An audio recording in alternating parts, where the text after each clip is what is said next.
Oh yeah, Good gold evening, bit metal. everybody. Welcome to the Asylum podcast episode.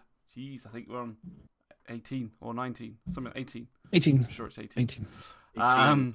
I know where I am today. It's definitely Friday, isn't it? Welcome all. Hope you're all well. And joining us this week we have the wonderful blue-haired Smurf killer, Mr. Moist Noodle. Hello, it's me, Moist Noodle. The usual Mr. Badness, who is working his ass off, and special guest Yes, Mr. throwing out tweets. HCVertigo. Welcome, out sir. it is. How are you doing, sir? Oh, I'm doing pretty good. Good. Nice to have you back on. I can't believe you've actually agreed to do it again. Oh, I know, right? Everybody tells me that. Like, why are you going back onto that show? Because they're funny. Good answer. They're a mad lot. People do like to laugh at us. Mm. They do. All right, Like so I apologise in advance. I may well just fall asleep on this stream, but it's fine because everybody else knows what they're talking about. So we'll just quickly go around and see what everybody's been up to, warm us all up, and get the chat flowing. So Madness, while you're still available. I'm still available, yes. So no baby. The baby is still inside the mummy at the moment. So again, it could happen anytime. It could happen today. We had a slight false alarm the other day, which was kind of like, oh shit, we really need to get our stuff ready. Like get the cot and and actually get stuff ready. It's actually going to happen.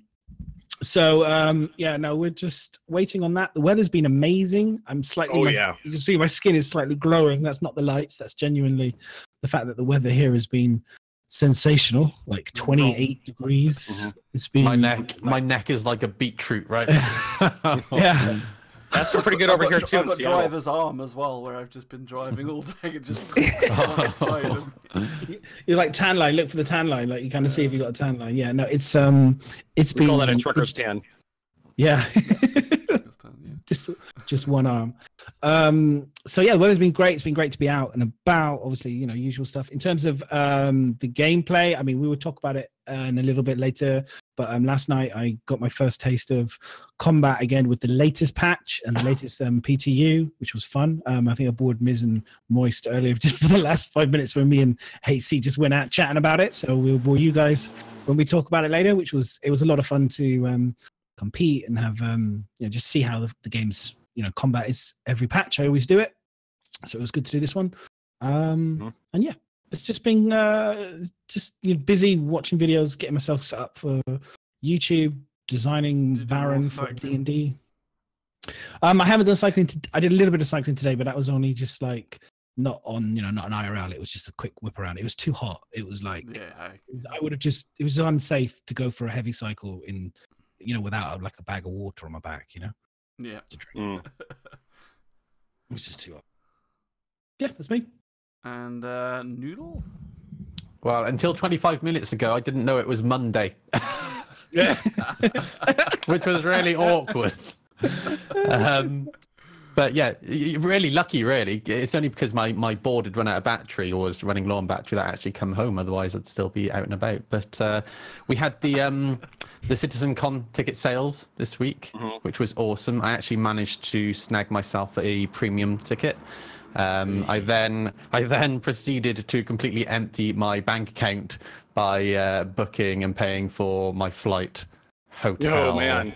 I paid for everything straight away. I'm also going to Prague weekend after next. I'm going to Keen Software, which is the people that make Space Engineers. Gonna go have a little look around their studios and hang out with Zocli. What else have I been doing? I bought a drone, so I've been learning how to fly the drone and film with the drone. That's been a lot of fun. And the boosted board, as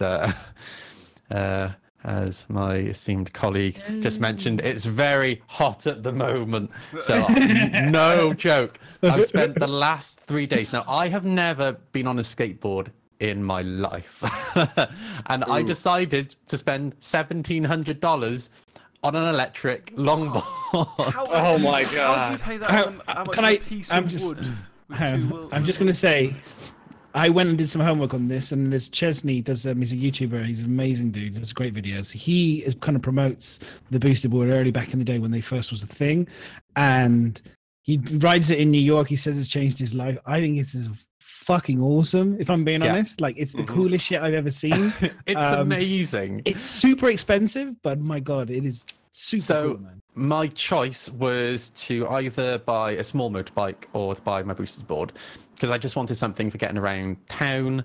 And the way I was looking at it is the boosted board, like, I've got a bag for it so I can strap it onto my back. I can take it to London, I can take it to Manchester, I can take it to Sheffield. I'm taking it to Prague with me. And then when I get there, I can just blitz around the town. The thing does 25, well, mine does 25 miles per hour. You know, it's absolutely terrifying, but so good. And it, like, just in the 3 days, like, I've been riding it non-stop, just like learning, because when you first stand on it, like, I couldn't stand on it. I got on it and fell off straight away, like just sitting still. I have a wonderful question for you, because you're brand new and I always ask this to people. When you stepped onto the board, which foot did you lead with? Left. So I was normal. Okay, so natural. Yeah. Normal. So I was really struggling, and Cecil, who's one of my mods, we went to the park together. He boards, and he basically taught me to steer with my knees. So much like Michael Jackson, when he'd go up on his tiptoes and like he pushes out with his knees, you kind of do that thing to turn right, and then you kind of just put weight on your heels to go around to the left. But that's at low speed, and then at high speed, like I did a stream earlier, and it doesn't look like you're going very fast on video. But in person, it feels like you're flying. When you're doing 25 miles per hour on a piece of wood, it feels different in person. Yeah, I've been there. Exactly. But you lean with your whole body, so you kind of lean right back and you lean quite far forward. That sounds appealing. It's amazing. And like, I even weave in and out of traffic now in my city. It's just so much fun. And like, I can keep up with the traffic going through the city. It's great. It's rush hour on the M5. I just see him just. I'm just gonna. I'm just waiting. Like, one day, I'm just gonna run him over on the M4 and be like, "Oh fuck, what that? Oh, it's moist." I've not fallen off yet, but I was going down. There's a footpath along a dual carriageway in Newport, and I was bombing down there doing 25 miles per hour. And there was a tree on the side of the road, and the tree was casting a shadow. And what I couldn't see, because I had sunglasses on, is that there was a raised drain in the shadow. And I hit that doing 25 miles per hour, and the board immediately veered off towards the road. I had to lean right back, and I genuinely thought I was going to face plant the road and get run over. But apart from that, it's phenomenal, and I would recommend it to anyone. It'll change your life. It's the future, and it sounds. Getting your face ground off by 25 miles, just face planting the road and having your face ground off. Yeah, it'll change your life, everybody. It's amazing. Take it from Moist Noodle. But the thing sounds amazing as well. It actually sounds like a hoverboard. Like, go back and watch my VOD from earlier. Like the scream it makes is just so good. Right, I'm done. Sorry.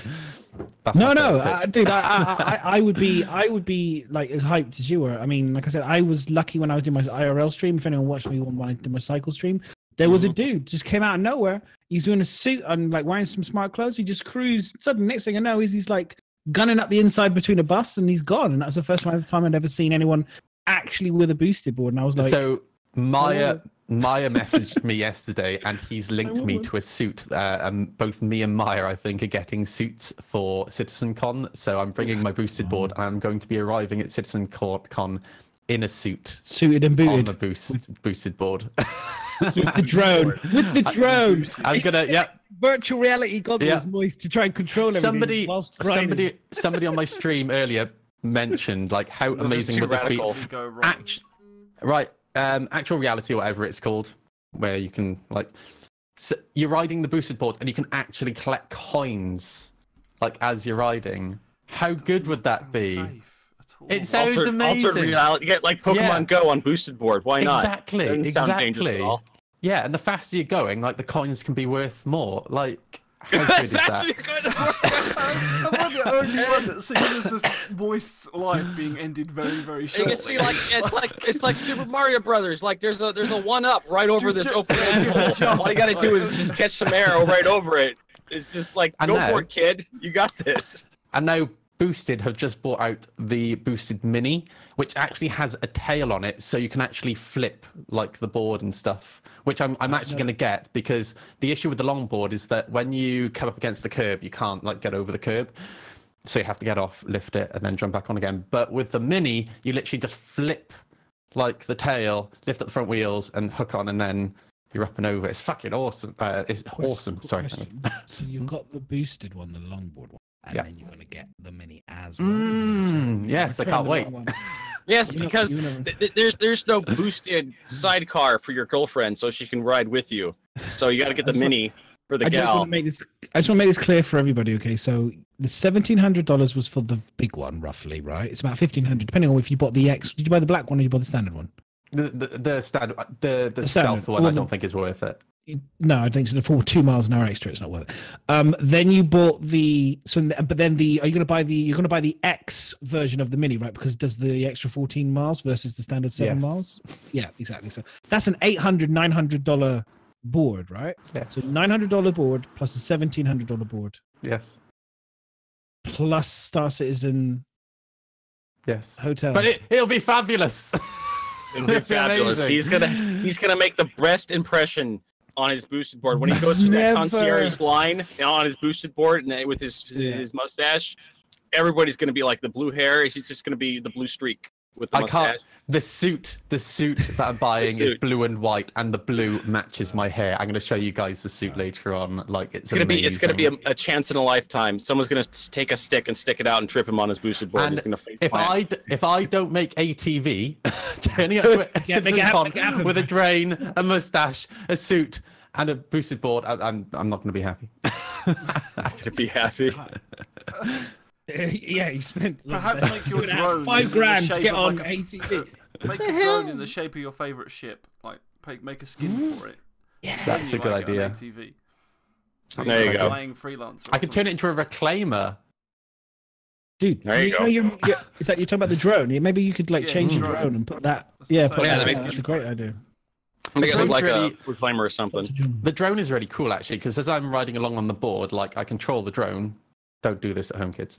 Don't do it anywhere, kids. I literally tap on myself, and the gimbal automatically tracks me. So I just have to fly it forward, and the camera just keeps me centered in the middle of the picture. It's fucking awesome. Wow. Awesome. That is impressive. Sorry, we should move on. This is Star Citizen. No, I'm just thinking, don't ever accidentally share your bank details with anybody, because I think everyone would be like, why? He doesn't have anything in there. After all, no, my bank account's empty now. Exactly. It's like, what's there to take? I can't wait for payday. Neither can I. Oh man. Oh man. And it's just like I'm just some dumb schmuck that's been streaming Star Citizen all week. What can I say compared to that? Not really, dude. Not really. We had fun. I should have We had fun dogfighting last night. We had fun. Move along. Remember we dogfight last night? That was really fun. We had a lot of fun. It was a lot of fun. It was great fun coming in, and I was just like I said, we came in. We first started off in the PU, and that was disappointing. PU, that's for sure. Oh, yeah. We'll save that for later, I guess. Yeah. Tell us about your week, Vertigo. Oh, the weather's been nice out here. I had to get the window-mounted air conditioning unit out, so I didn't, because I got this little tiny room I stream in, so it's like sweltering hot with the stream tower going and playing Star Citizen and all this other stuff. It's just like you could visually watch me perspire on stream, while I'm live. And it's just like, I gotta stop this. Been pretty good. Had my folks call me up. We had some nice dinner Saturday. I've pretty much decided that I'm done with the theaters. Like, we got this thing in America where it's like you have to have it's like a dentist reservation. You got to call up a week in advance to get the good seats to a popular movie. And it's just like we tried doing that Saturday. Let's go see it. Let's go see that new Avengers Infinity War movie. It's in theaters right now, right? Let's just get the Fandango app. Boop boop boop boop boop. Nope, seats are in the front row only for the next day or two. And like, well, like, I guess it was nice seeing you again. Do you know what's interesting? You were talking about this. 3 weeks worth of that was like fully booked or something. I was like, I can't believe how ridiculous it is. Yeah, it's not like back when we were kids. It's like we get home from school. My friend's got some money from mowing lawns. I got my allowance. Like, hey, let's just go to the theater and see what's showing today. You can't do that no more. You can. You just like you were saying this on your stream, and it was making me chuckle about this because I remember like the not quite such the rosy picture of what it used to be like. I remember when Jurassic Park. There's a little town where I lived in. We had like one cinema. You know, it was like 4 things. You could still probably smoke if you were cheeky at the back, kind of thing. Oh yeah. And you know, and people wouldn't really necessarily complain. And then, anyway, I remember going to that, and you knew the point where the queue hit, you would never get into the cinema, let alone find a ticket, get a seat. You know, right? And you know, if it went round the corner, you weren't even going to get in. So you just literally, my old man would just carry on driving by and go home. You know, it was that kind of thing. Whereas now you can book and you don't have to waste that time to go into the cinema. You can look up, you can check your seats, you find your location. I always like those premium middle seats. I like exactly the view. And if it's not there, I don't pay the money. I don't pay the money. That's it. I'm like, I'll just wait another week. You can do it right from home. You come for your home.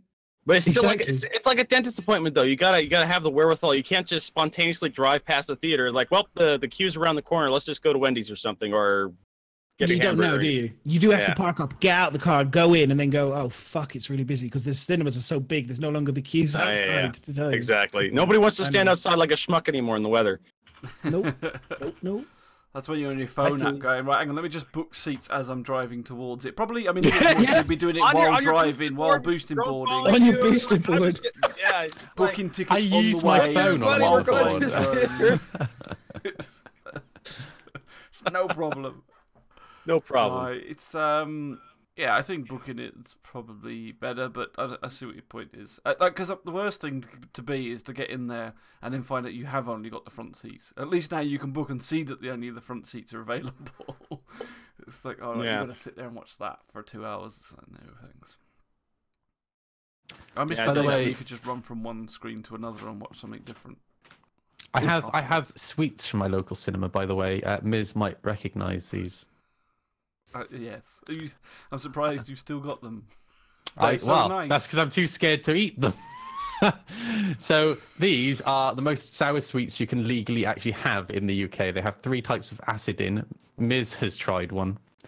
They're extremely painful. You're only allowed to eat one a day. He didn't actually explain that to me, other than he said, this does come with a bit of a health one. He said, but you're all right with, you haven't got any health problems, have you? I said, no. He goes, oh, these are sour sweet for you. I went, okay. They come with a health warning. You can't eat them if you have heart issues. But they come from a little shop called Sugar Swin, Sugar Sid in Brighton. They're amazing. So I might have a little lick. If you know what I'm saying, as we go. Stick a whole ball in. Don't just. I'm not sticking a whole ball in. Yeah, don't just lick. You've got to stick the whole. You may need to. You gotta stick it in. Should I put 2 in my mouth? Hang on, I'm about to say that's like you make sure that everybody else eats the whole ball first, right? Yeah, you stick the whole ball in. And you just go. To be honest, it wears off after a couple of minutes. Well, just put it in. The sourness wears off. Just put it in. Don't play with it. Just stick it in. Just stick it in. But just stick it in. Stick those balls in that mouth. Yeah. You like heartburn for quite some time. He's such a sucker for peer pressure. No willpower whatsoever. Face the camera. Let us all see what you're suffering. Oh yes. And with that tash as well, it's great. The thing is, it doesn't taste. No, right? It's so acidic. It doesn't taste of anything for ages. I'm like, this is supposed to be a fucking sweet. I was like, is there meant to be a flavour to this? And he gave it to me, and I was trying to say goodbye to him. I was like,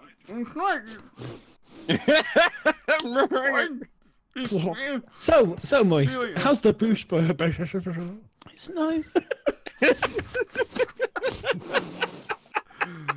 Very nice. Yeah.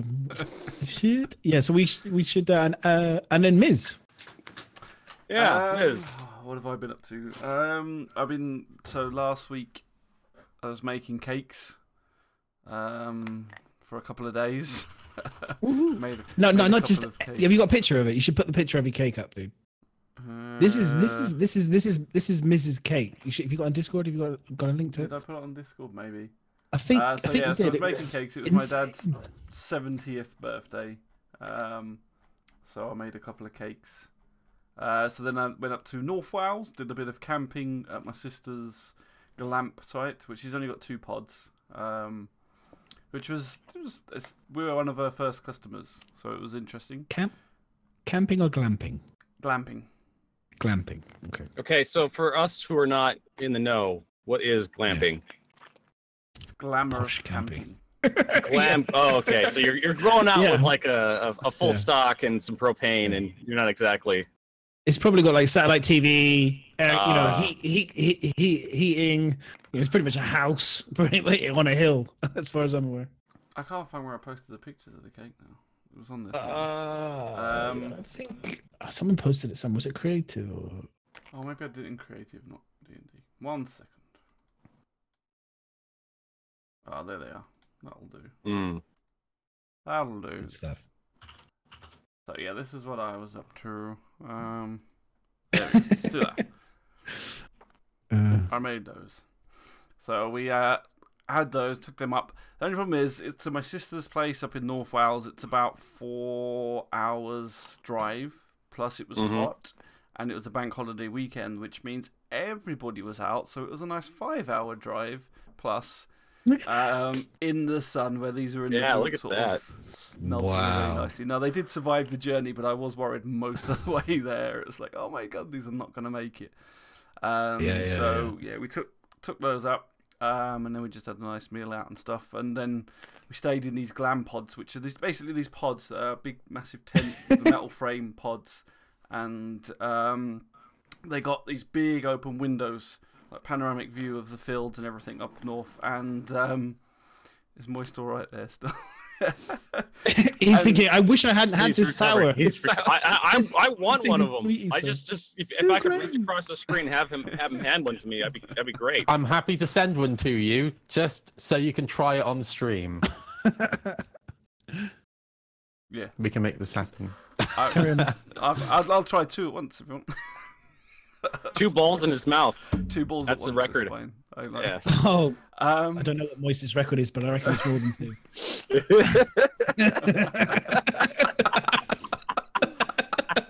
Wow. And I'm out of here. So That's it. There's the baby. Yeah, the baby's coming. That's it. So we was camping in these pods. And the sun, obviously, when it's nice and it was cold, freezing in the evening. But there's a nice little fireplace in it, which is quite cool. Unfortunately, I was sharing it with my brother, my partner, and his partner, and my dog as well. So everyone was getting up at different times to go to the toilet. So it was like every hour somebody was getting up to go. So it wakes you up. Then even when finally everyone went to sleep, my dog decided to get up and it had like laminate flooring in it. So you just hear this the dog. Fuck's sake, get in your fucking bed. And then so we get to sleep. And then at like 5 o'clock in the morning, we got full-on sun blinding you through these lovely panoramic windows, which are great during the day. When you're trying to sleep at 5 o'clock in the morning, not so good. And then, like I was saying earlier, by about 7 o'clock, the sun came over the hills, and then you was like being basically roasted in these pods. So it was lovely, fantastic experience. Good weather. So that was what I did, and then I've only just came back today. And again, that was another Bank Holiday Monday, which in the UK means every idiot goes out on the road. And so, it was another 5-6 hour drive back home. And I just want to go to sleep. Me too. So, you're not allowed to. And here you are.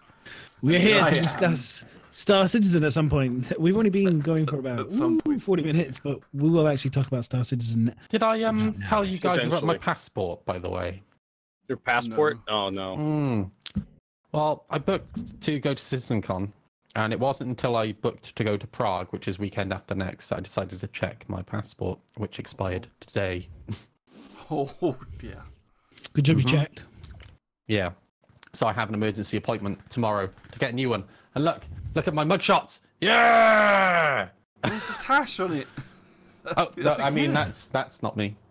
Obviously. I think you're smiling a little bit too much. It's funny because you don't smile or anything on them, are you? Just got to look. Get a black. I know the rules are so strict. They are very strict. Yeah, you're not allowed to smile, which, like you said, it's hard work not smiling. I'm surprised I don't find it hard. I just Just have to think about Star Citizen. That usually helps me. I'm like that. I just think about the new Warbonds sale. That just takes the smile right off my face. LTI. Start getting angry. LTI. You should do the Star Citizen facial. We should get a photo booth, and you should go through the years and say have a facial representation from. You should have all the years of Star Citizen. Yeah. the last one will be 2013. Like Hopeful smile. Skeleton in the box. Skeleton in the box. Live LTI live, just a skeleton picture. Right, okay, so we will get onto Star Citizen now, guys. It's been an interesting week. It's been a really interesting week. Yes. Pretty mildly interesting. It has. We will talk. We're going to get onto the LTI Warbond. I know is one of the hottest topics at the moment. We're going to discuss this in full. But for now, we're going to look at the roadmap, and we're going to look. The first thing is the roadmap and the fact that we have already lost. Well, there's a few. The main thing is in the roadmap is the Mustang Delta, the Mustang rework.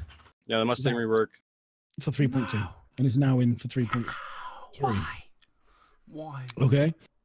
So on the document, you got the picture there, but and it's just in terms of actual progress this week, in terms of like what they've done, what they've been working on, what they've been focusing on, power allocations. A lot of the stuff is kind of maintained the same. The Anvil Hurricane, interestingly enough, they haven't done. It's actually gone backwards from what it says here because it's got red going minus, which was kind of weird. Considering they want the ship out for this patch, but never mind. It's a turret ship. Yeah, I know. Most people are like, yeah, whatever.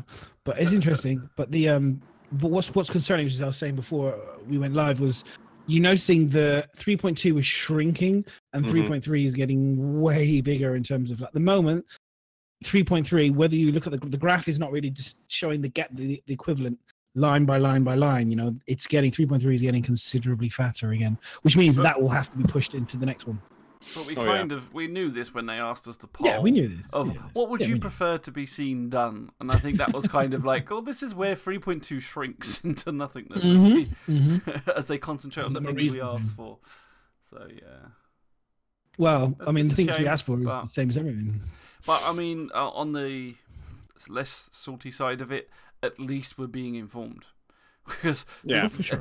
In the past, this would be, all this stuff's coming in 3.2, and then it'll just be, here's 3.2. Oh, by the way, we didn't include any of this stuff, and you'd be just like, where is it all?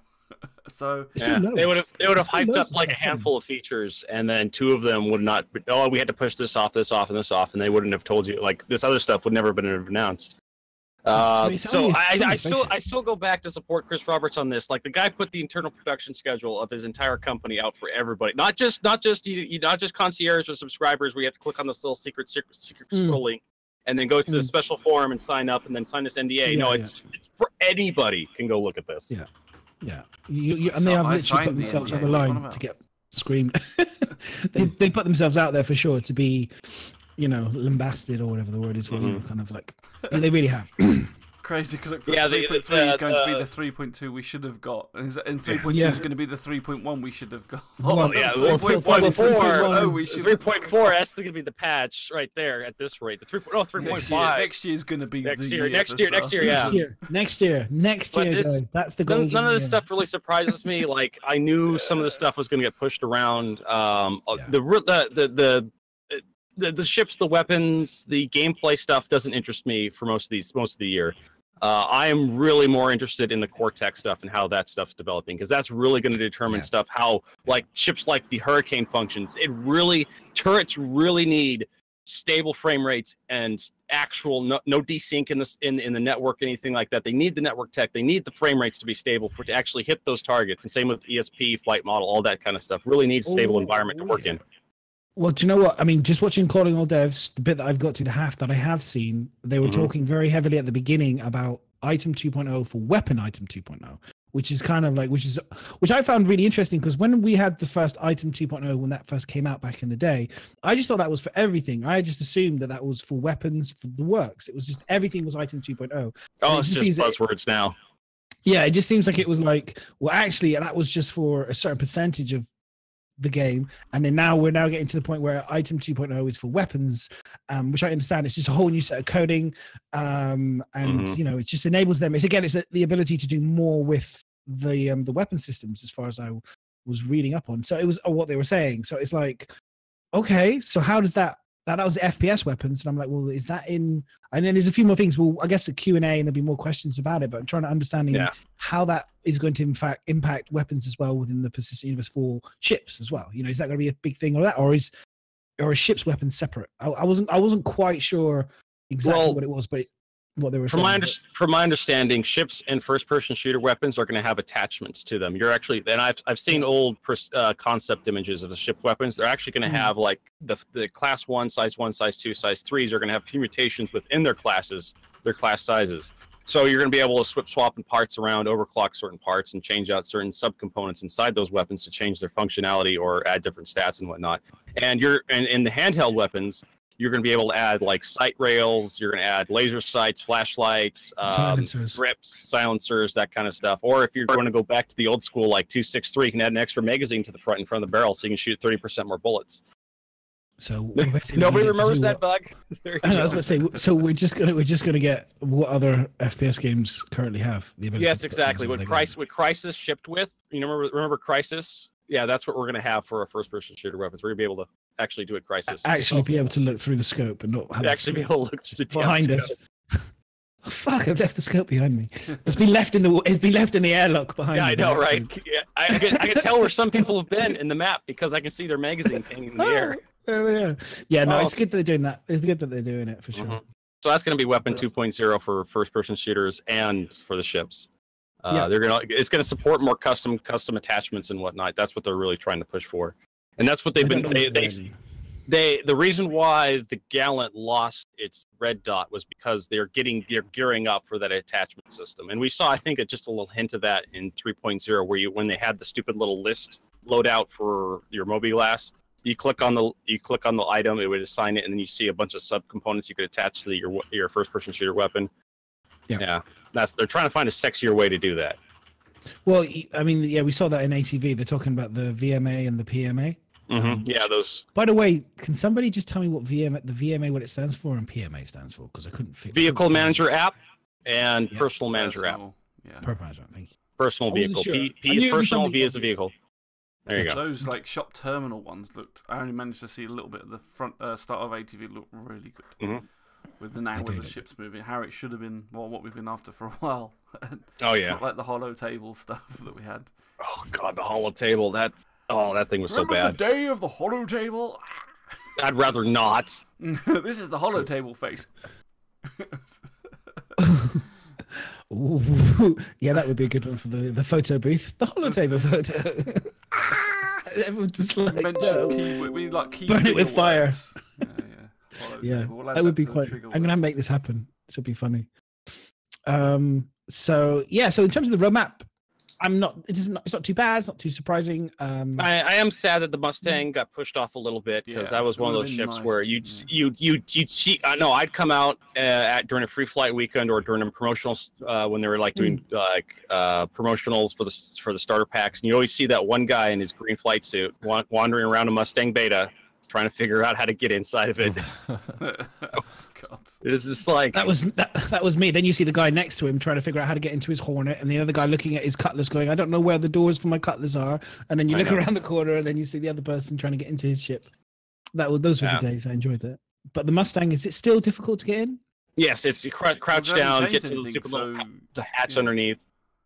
They haven't touched it at all. Then they didn't, because sometimes I think with the item 2.0, if they made any subtle tweaks to it, if it's exactly you still got to crouch underneath the stupid thing, look up at the hatch, hit the hatch, and then sometimes you accidentally get into the seat when you're trying to get out of the hatch because the hot box for activating the seat is a little too large compared to the hatch. Yeah. Do you know what though? I don't like when you was in the Aurora. It's like every time you tried to get out the Aurora door, you got in the bed. It's like, oh, for fuck's sake. Yeah, every time. Also, the new bug where you can drop your gun trying to get a med pin in Star Marine. That's fun too. I saw Madness playing the other day, and he really liked that thing where you could just chuck your gun by mistake when you get to use a door. I just want to be able to throw my Who put that I know there? the first time that happened to me, I was 6 inches taller. Like I was furious. Like, and then it just never gets any better. Every time you drop your gun, you just get so eventually just learn to approach from the left side. I bet you any money that Christian you're looking at the gun CIG... and you just do your left side. You try to grab it with your left hand. I bet you any money that Christian CIG is currently just lurking, chuckling to himself right now because, like, Disco Lando's working as attended. It's fine. They go ahead and do that. No, but no, I lost it so many times. I mean, the first time it happened, I was like, oh, that was a bit stupid. I'll try not to do that again. Second time it happened, I was a bit pissed off because I was in a situation where I wanted to murder somebody and I'd thrown my gun away. Then by the third and the fourth time, I've just lost all shit with it, and I just literally this is costing me money. This shit is not cheap to buy these weapons. and not only that, I'm dropping it inside the ship. And He's already a dad. He's like, turn that thermostat down. That shit costs money. He's like, don't you fucking drop that gun. That shit costs money. Pick that gun back up. Put it. Literally. Those fucking bullets. That shit costs money. Don't you waste those bullets. Turn the ship around. That's what I was trying to say. If I could have, I would be like, turn this fucking ship around and go back because my gun is floating out there just somewhere in these space. Pistols everywhere, just floating in like a new debris field around Yellow. Is just these pistols where everyone keeps chucking them out by mistake. Just literally. Oh my god! Honestly, it is definitely infuriating. But it's fun. It's funny. Yeah, it was fun. We had a pistol-only match with a couple of the Angels of the Warp guys, and believe it or not, the pistol hotbox for drop your weapon is just the entire center of your screen. Like you press enter slot, you have to literally aim. You literally have to aim like upper left corner of your screen to actually not drop the pistol. Because that's like because your inner thought is constantly, I must get rid of this gun. That is your inner thought. That's why it comes up so much in the screen. This is so bad. Why would you want to use it? Just throw it away. Get a real gun. Get a real gun. You're a pacifist now. Do you know what? I'm just seeing a Mexican standoff right now. Everybody's holding their guns at each other, and then when everyone goes to fire, they just throw their guns at each other. Do like the 10 paces and draw. So turn around. Like an old West showdown. Like he's yeah. And they just throw the guns at each other. It's just like that's great. Knock each other out with the butt of the gun or something. That's actually a feature I really want in Star Citizen, the ability to throw my gun at somebody. Like some guy's out of ammunition, I can toss my gun. Yes, I'd love to have that. Here, have this. Or if I'm out of ammo, I can do like the Jet Li thing where I toss my gun at the guy and he knocks him out. Yes, please. Yeah, no, it would. Wow, we're getting all excited. It's getting pretty hot in here. All right. It's getting hot in here. Better take off that mustache. We haven't even started talking about the Starlift. Yeah, we haven't even talked about the Hercules. Oh, wow. Okay. So that was the roadmap. Oh, actually, no. My last thing, actually, on the Mustang, I was going to say is I don't know about other people, but I like the fact that you could land the Mustang on those kind of like wing type things and didn't have wheels. I hate the new landing gear. And now it's got wheels, and I just kind of was like looking at it, kind of going, it's kind of lost a little bit of that kind of what was made it charm. Yeah. Just I love the wingtip landing things. I thought a bit dangerous, I know, for like losing bits of your wing if you accidentally. But it was a sturdy ship. But you didn't lose them that often. No, I was always wondering what they were going to do with the Hornet. The Hornet has actually wing-mounted landing gear. Like you lose a wing, and suddenly you just have this magic landing gear just hanging out when you touch down. It's just that is what you'll get for sure. That would be funny. You just land it, it'd be like. That should be how you land. You land and then it's just like rolls. Well, that's how I use the 300i for cargo runs. I landed upside down with the doors open, and then you just flip around every time you take a box in. You just flip upside down and you put the box down or up. You put the box up, and then you walk out and you flip over. Do you know what? I still to this day have not. I'm pretty sure I haven't yet to manage to do a single cargo box run. I think I maybe done one. I can't. Every time I try to do these missions, I arrive and there's no fucking box there. I did it the other day. I spent ages getting to the location, and then there's a big sign saying "Pick up box from here," and I'm like literally going, "Where?" I'm just in the corner, cuddling the box, giggling to myself. Am I late? Someone in the back of your ship getting out quickly first. Yeah. Grabbing it. Man. I actually had one the other day where I had the corpse disposal mission, and I took the boxes. I took the bloody smashed, full of Joe, literally Joe, inside these two boxes, and I gave them to the guy at Port Olisar. I'm walking in with this box covered in blood, and I'm wearing my full combat gear, and I'm having like these people looking at me as I'm, players walking me as I'm walking this bloody box. I set it on the counter. So you just smash someone's head in with it. Please tell me there's a few fingers sticking out the top of it. That's all it needs. It was a pretty grisly scene, I tell you what. Oh, do you know what? That would be, yeah. No, that gives you to theory crafting, all sorts of crazy, like hazmat kind of like boxes and all sorts of crazy things. I wanted to shove it into someone's in the back of someone's freelancer or something. Frame them for murder. I mean, if you fly a freelancer, you're pretty much murder anyways. Yeah. Well, yeah. Okay, so the big news is the Starlifter concept. Ooh, here we go. Ignoring the. Okay. To be fair, we can probably get into it. We can probably get into it actually, but we'll go through the positive. We'll just talk about the ship itself, and then we'll get into all the loner and Warbond and all that sort of stuff. So in terms of the Starlifter itself as a ship, what was your first reaction when you first saw the ship when they released it? In my head, it's like a bigger thing. I've mentioned this ship before. Avatar. You know the big carrier in Avatar? It kind of reminds me of that, but I think this is supposed to be considerably bigger, right? Well, but my two tonks in it, so my issue with it, and the reason I haven't bought it, is because I don't necessarily like the tonk. To be fair, and there's not much point in my head getting it if I don't really like the tonk. So, you don't have to use a tonk. No, I suppose not, but still. Actually, no. You've convinced me. I'm going to buy one. Thank you. It's got a huge cargo bay. You can put anything in it. You don't have to be a tonk. It's just big enough to fit, just to give you an idea. I can fill it with boosted boards. I can just ride around in it. You can fill it with all sorts of stuff. I'm going to get one. You can fill it with mustaches. Mustaches. Actually, you could. It looks like it's got a little mustache on the front of it there, where the front turret is. That's right. I do think they look cool. They look a bit like the penguins, don't they? And they're going to be fabulous when they blow up. You know what I think they really look like, and this is why I'm really excited about the Hercules. It looks like the Alkesh from Stargate SG-1, one of the Gould ships. Yeah. Do you know what I said that? It has that little pyramid screen, pyramid theme. Pyramid thing. Dude, like sinking. Like I literally, I was like, it reminds me of a Gould ship. It reminds me of a Stargate. I love the huge vents, those huge intake things on the side as well. I was just like, damn, that is cool. I want more of those on spaceships. Until a pigeon flies into it and then it blows the ship up. Then you won't think it's cool. I'd like to think that it would crush a pigeon in seconds. Maybe a flock of pigeons might be a problem. They do to maybe a flock of pigeons. Let's see if I can find a good picture of the Alkesh. No. But I'm with Moist on this one in terms of the tonk. I have no interest in the tonk. So for me, because I was kind of away and missed this, is there a reason why it's like A2, C2 rather than A1? Yes, C1? variants. Those are the variants. Okay, so if you look, I know the A, C, and M is a variant, but the 2 rather than 1. Oh, as if it's like that's the 2. It's a different military variant. So you've got the M2 and then the A2. The A2 is a variant gunship. It has 324. I mean, what happened to it's a bomber. It's a bomber as well. And M1. Yeah, it can hold like cluster bombs and these 4 big bombs, Moabs or something. I don't know what the lettering is. You'll have to probably ask CIG what the lettering. Well, I think the numbering.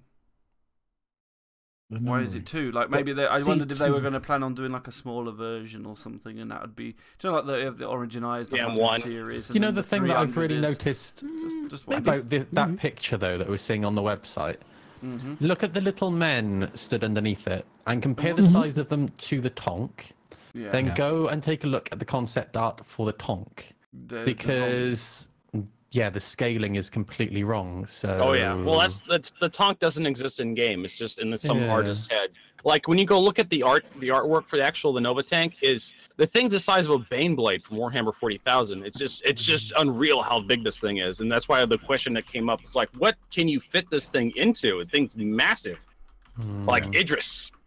If you want to know what can transport your thing, it's an Idris every time. And I'm actually kind of happy for the Hercules, because Star Citizen needed something like the Hercules to transport a lot of these ground vehicles.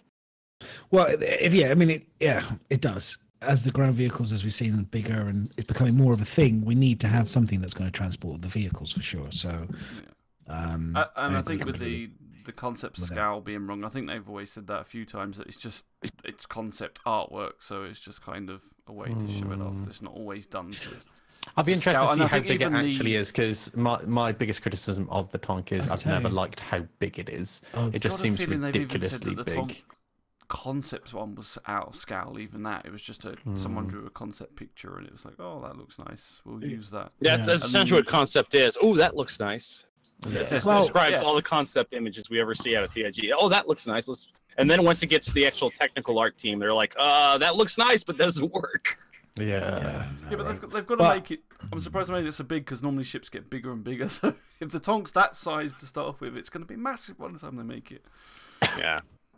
Okay, so my thing on this this is kind of when I saw this, I was kind of like, okay, so this looks like it's going to be an important ship potentially for Squadron 42, especially if they are, again, in my head, it depends on whether they're going to have a land-based kind of missions and stuff within Squadron 42, because if they are going to do in the vertical slice, we've seen them get out on the vertical slice. They actually got out of the.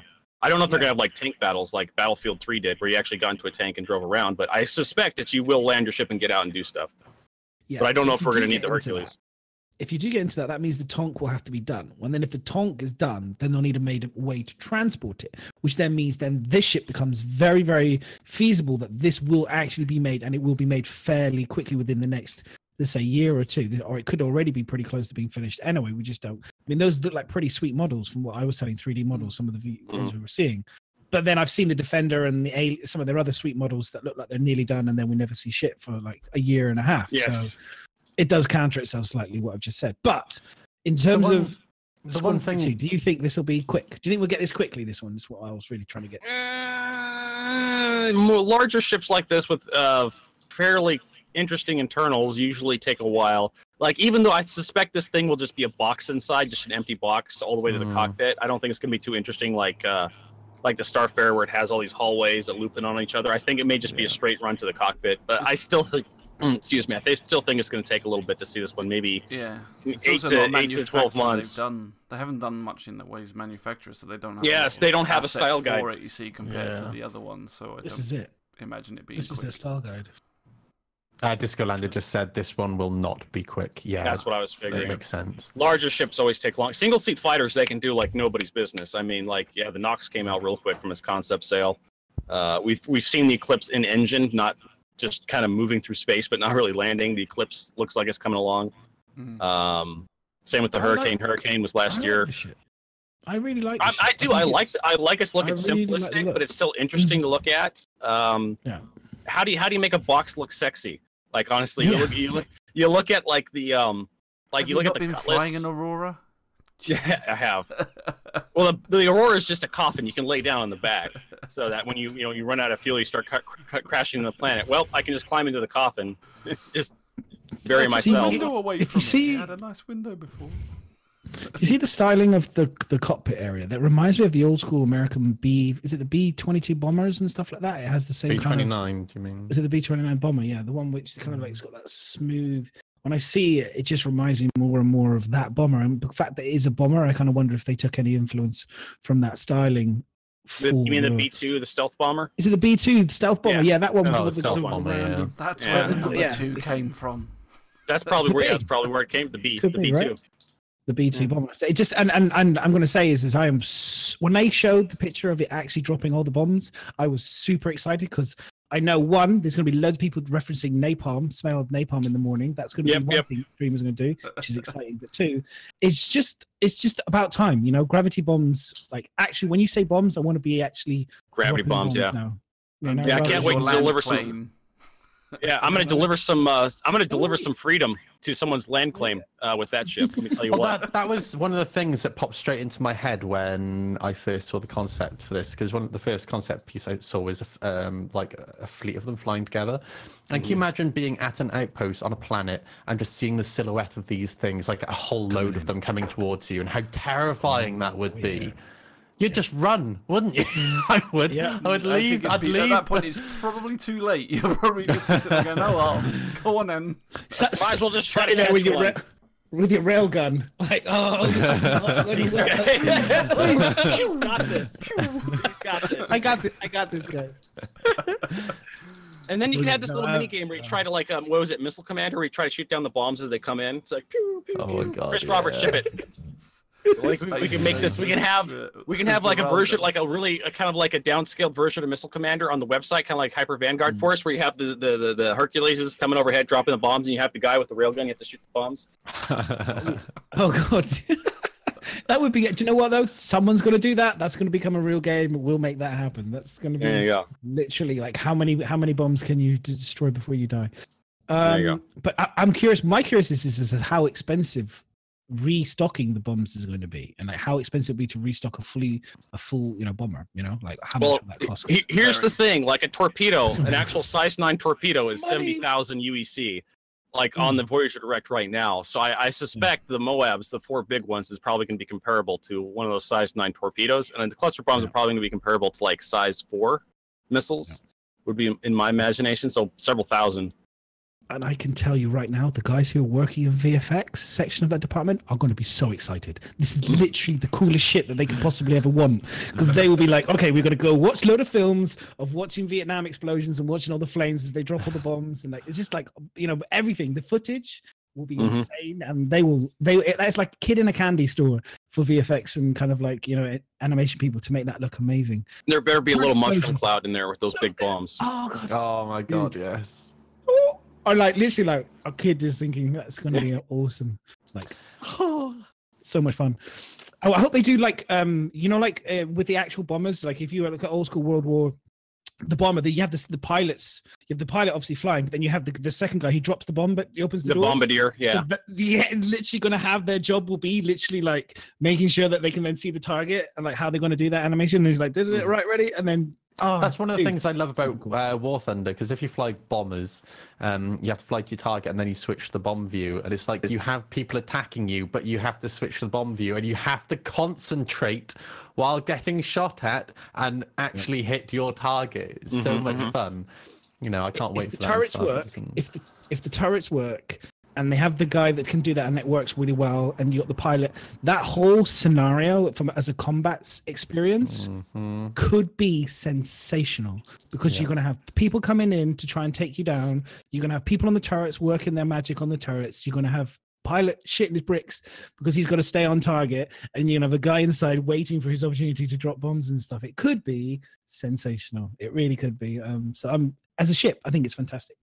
Next question is will you buy one? Would you spend any money right now for it? Yes. It says yes. I didn't know. I wouldn't spend any money. No, I have the little fleet I want. I think the next purchases I have for Star Citizen in the future is just going to be raffles and giveaways for the channel. Like I don't really expect to expand my hangar anymore. I got my Carrack. That's the biggest ship I want to have. I have my fighter. And then I really just don't want to have to ruin my progression. I actually really do want to have to work up from the ground up, kind of experience that, what it's like to be a pleb with just an Aurora. I can tell when you start out. It's fine. We'll look down at you and call I know. That's fine. When you're streaming on your boosted board and I got my laptop just playing away. Drone behind you. Drone behind you. Yeah. So you are. No, which I understand, and I'm in agreement with you, actually. What you said there is interesting, because I think it gets me onto like a thread of thought about the way CIG does their concepts and stuff. Is obviously they're doing their concepts based on the way that they're building the game and the way they're really, what ships fit gaps that they feel they need for the game and all that sort of stuff, which is great. However, this is the problem, because they're funding the game heavily by the concept ships in terms of appealing to people's like, oh my God, that's amazing, I want to spend money on it. Because they're appealing to that kind of aspect, and people, they talk about it being this is where I get confused, but they talk about being we're funding the game, but we're getting a reward, obviously. It's not a sales, it's a promotion. Yeah, it's a promotion. Sorry, it's a promotion. But in terms of the way that they're kind of like advertising themselves and advertising these ships because they're based on the game, the problem is that you've said, which I think, because the game's been around for a long time now, a lot of the diehard backers have already created a thread of exactly the type of ships they want. A few things come in now and again, but generally they kind of know by now how they want to play the game, and they don't want, like you said, and I agree with you, a lot of people, they don't want to spoil the experience of the game too much by having too many ships straight off the bat. So they're no longer maybe spending the money that they were, which then puts CIG into a precarious situation, because it's like, well, how do you get more money? Is what I'm trying to get to. Here's what I'm trying to get to. How do you I briefly touched this and get more money? I briefly touched this on the stream last night, and this is where I just absolutely just want to put a boot right up CIG's ass. Like, just get the fucking paint schemes working again, so you can sell fucking skins already. I will buy dozens of skins for my Super Hornet. I will trick that son of a bitch out.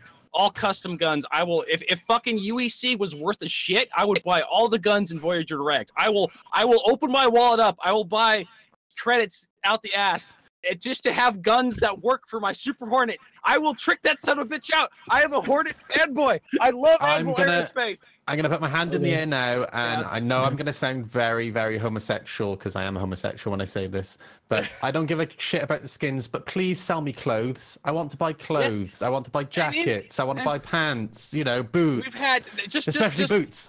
Not even from the fashion standpoint. 2018. Not even just from the fashion standpoint, but I talked to Dragon Diabolus, and he said he would love to buy a suit of armor for real money that he can never lose, because he's sick and tired of all these account resets. You have to go back into the persistent universe. You have to buy the outfit you want to wear every time.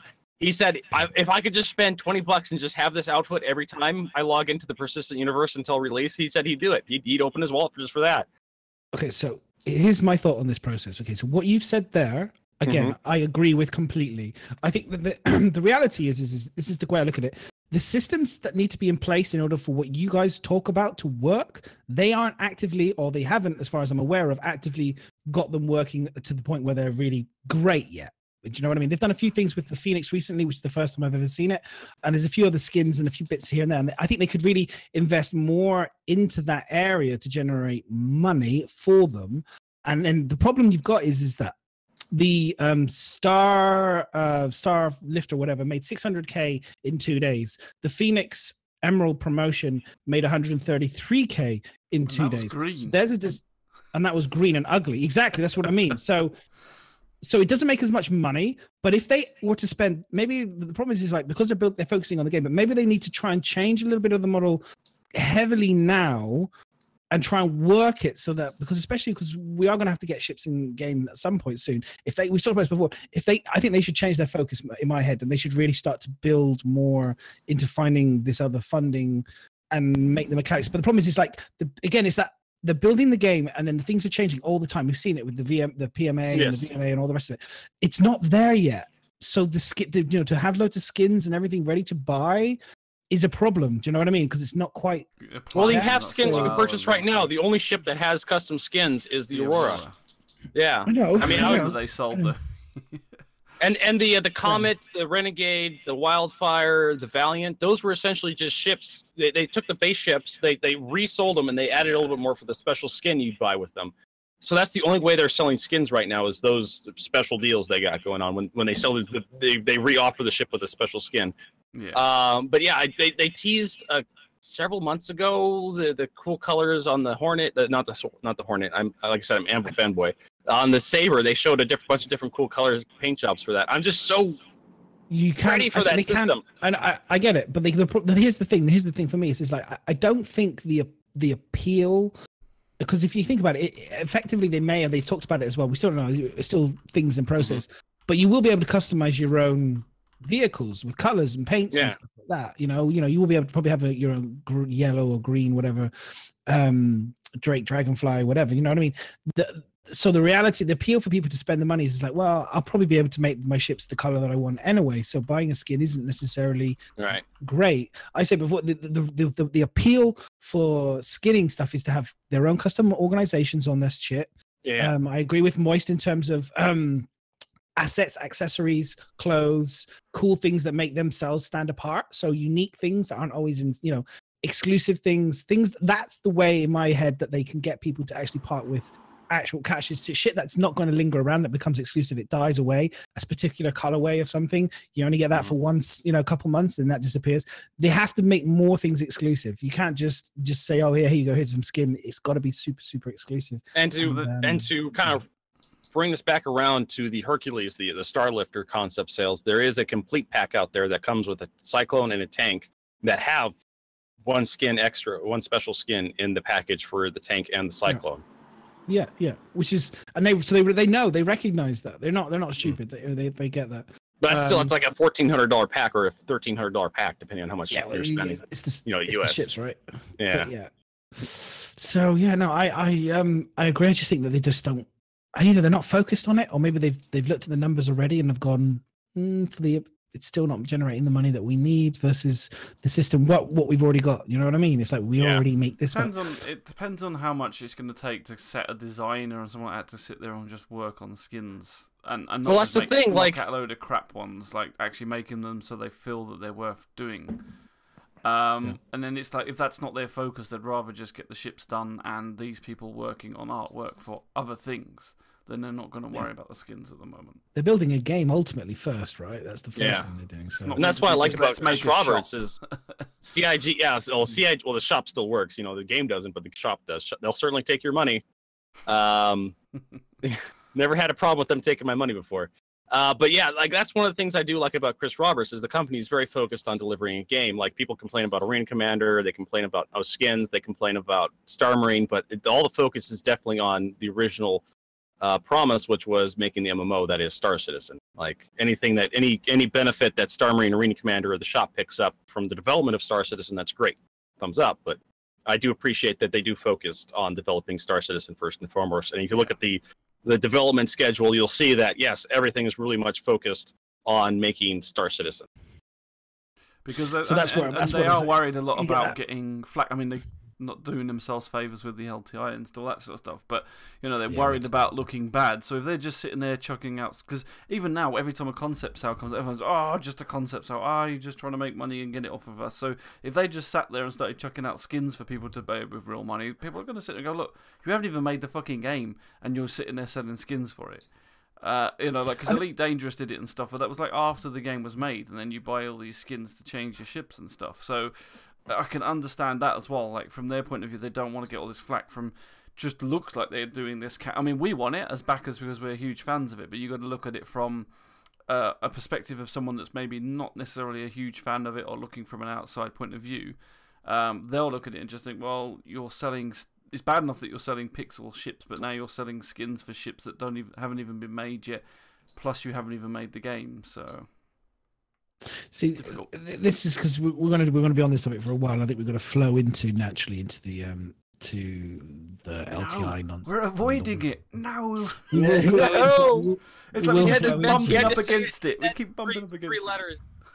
But I mean, here's my first thing is I'm curious in a strange. It sounds a bit strange, but I almost feel like when you make whiskey, okay, and it takes a number of years before you can sell the first batch of whiskey. So the first time is just sat there waiting on your hands, on your thumbs, kind of waiting. I sometimes wish that CIG, I sometimes still wish that CIG had actually not sold any concepts to a degree, got them the 68 million or whatever they first had, stopped taking money or stopped selling, didn't sell the concepts. I wish they had just done, because if you think about it in the car industry, okay. Only recently, Elon Musk is the first person that I can remember in my lifetime who's actually sold based on concept. I think it's happened before in the 60s, didn't go well then. And he's done the same thing with the Tesla model. Hey, here's the new concept. This is the shit. It's going to do this. It's going to do this. It's going to do this. So everyone got super excited and has bought loads of it. He just showed the worst profits return this year because of production delays and problems have had a knock-on effect and all the rest of it. And I think there's an example there with the same thing. It's like, I feel that if they stopped selling concepts up front, they might be less sold, because if they just sold us the ship and say, hey, guess what, guys, here's the new Star Lifter. And guess what? It's going to be out in 3.4 patch. And then they showed us it all finished with all the modeling and everything else done. And they sold that. Do you think that would generate, do you know what I mean? It's like, nah, their business model's too good. They're trying to generate revenue every year, and so they have to keep constantly pushing out. They probably did that at first, where they're like, "Hey, we got this new ship finished. Here's it in game. We're going to do a concept sale for it." And eventually, they just got too far behind, and so that now they need to. If they did take a break from concept sales, like 6 months from now, they'll have this huge dip in revenue, and then it's like, well, and then if something bad happens, you have a whole bunch of people get sick and layoffs, and it just it could be the death of the company at that point. Do you think it would have worked better at the front if they'd done it like that? If they had actually, rather than selling us concepts, they were selling us more finished product chips. There'd be less salt, but they'd have less money. You know what? I don't even think it's the fact that selling the concept, which I know, I get what you're saying, and but I think actually it would be the difference being is the time between the concept and the release of that ship. So, so some concepts we've had, this is the concept, like you're saying, like the Dragonfly, the Nox, and then it's like not a big gap before it's been released, and that to me feels better because it feels like you're back in the concept, so you're back in the idea, which is fine.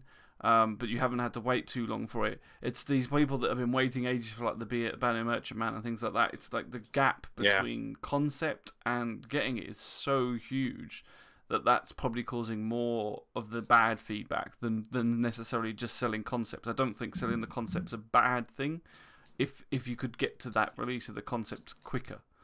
Because people look forward to something they've ordered, and it's a bit like, I suppose it's a bit like watching the progression of this game. When you backed in 2013, you might not necessarily have thought, oh, we're going to be still here 6 years down the line. So you kind of wanted it sooner. So yeah, I think the problem that brings, this is the problem that we have now, which is where I was going to roll into this whole LTI Warbond problem. Is obviously people then bought, let's just say, for example, you did buy the BMM or whatever, you bought the ship, and it's been months and months, years before you've seen anything, and then you've looked at the roadmap again this year, it's nowhere to be seen. Do you know what I mean? It's nowhere to be seen. They've openly admitted it's not going to be, there's not really a focus point because they're focusing on other things, and you're sat there going, scratching your head going, well, I've got a $400 or whatever it is, I don't know what the BMM, $600 ship sat there, and I've got the money, so I want to melt that, so I'm going to melt it down, use that then to then buy maybe something that I think is more closer to being, or a new concept, or maybe something that's to come in. And obviously, excuse me, you lose. This is what I'm curious. Do you lose the LTI then when you buy it because you've melted it down for the CC value? Because you had not with the buyback. You can actually do I don't use the buyback queue a little bit, so I had to talk to other people who use it a lot. If you buy back with real money, you get the package back. Yeah, but you have to buy back the original. Yeah, with real money, you have to put new cash into it to get it back. But if you wait for your token to come up, you get every quarter you get a token. Yeah, and if you can use store credit on that token to buy back your pledge with store credit, and then you get the package back to get the package with the LTI back. But this is my problem: is that you can't then use that money that you've invested, and because CIG is dicking around for so long, you can't use that money right now because it seems to be that the deal, they want fresh money, right? So they want new money. So they want to encourage, to incentivize people to use new money. And that's, and I talked this about last night on my stream, is that CIG really kind of messed themselves over by allowing the gifting and the melting of store credit, messing with all this buyback stuff.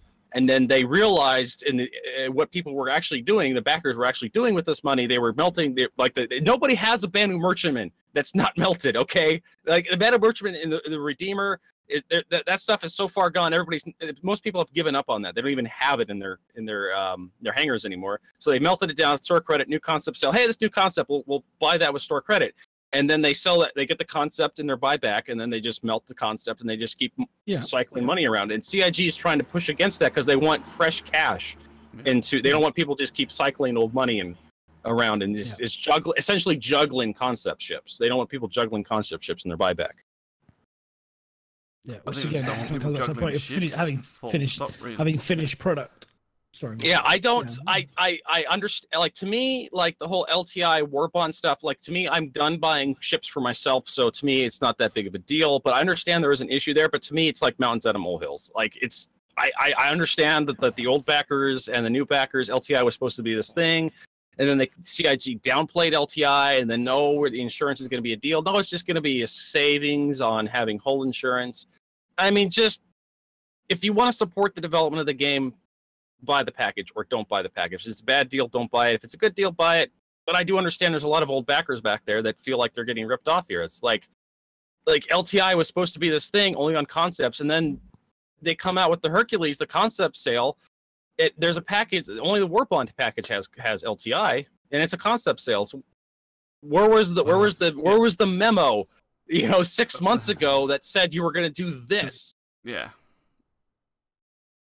We've gone over this so many times though, in terms of like we get told, people moan at us saying, well, no, CIG's contacts to people is excellent, and while it is on Spectrum and things like that, the marketing side of things is just, it's like non-existent. It's like people, they just come up in the middle of nowhere and just say, well, oh, there, we've changed that. Or they don't even tell you. It just happens. One day you're expecting people sitting there waiting for their concept ship thinking, oh, this is going to come with LTI, and then it just doesn't.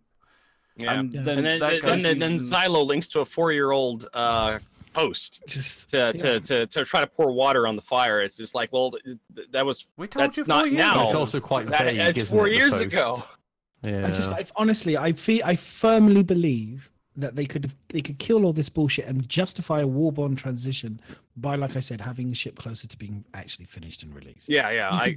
You could justify that. You could say, here is an extra. We need the extra money. Here's the money. And seriously, it's this close to finished. But then, does this mean that it's going to change? Because like the whole thing was, you could only get LTI on the concepts. It was going to be, it was concept stuff and special ships. Now is it going to be Warbond only stuff, which it looks like?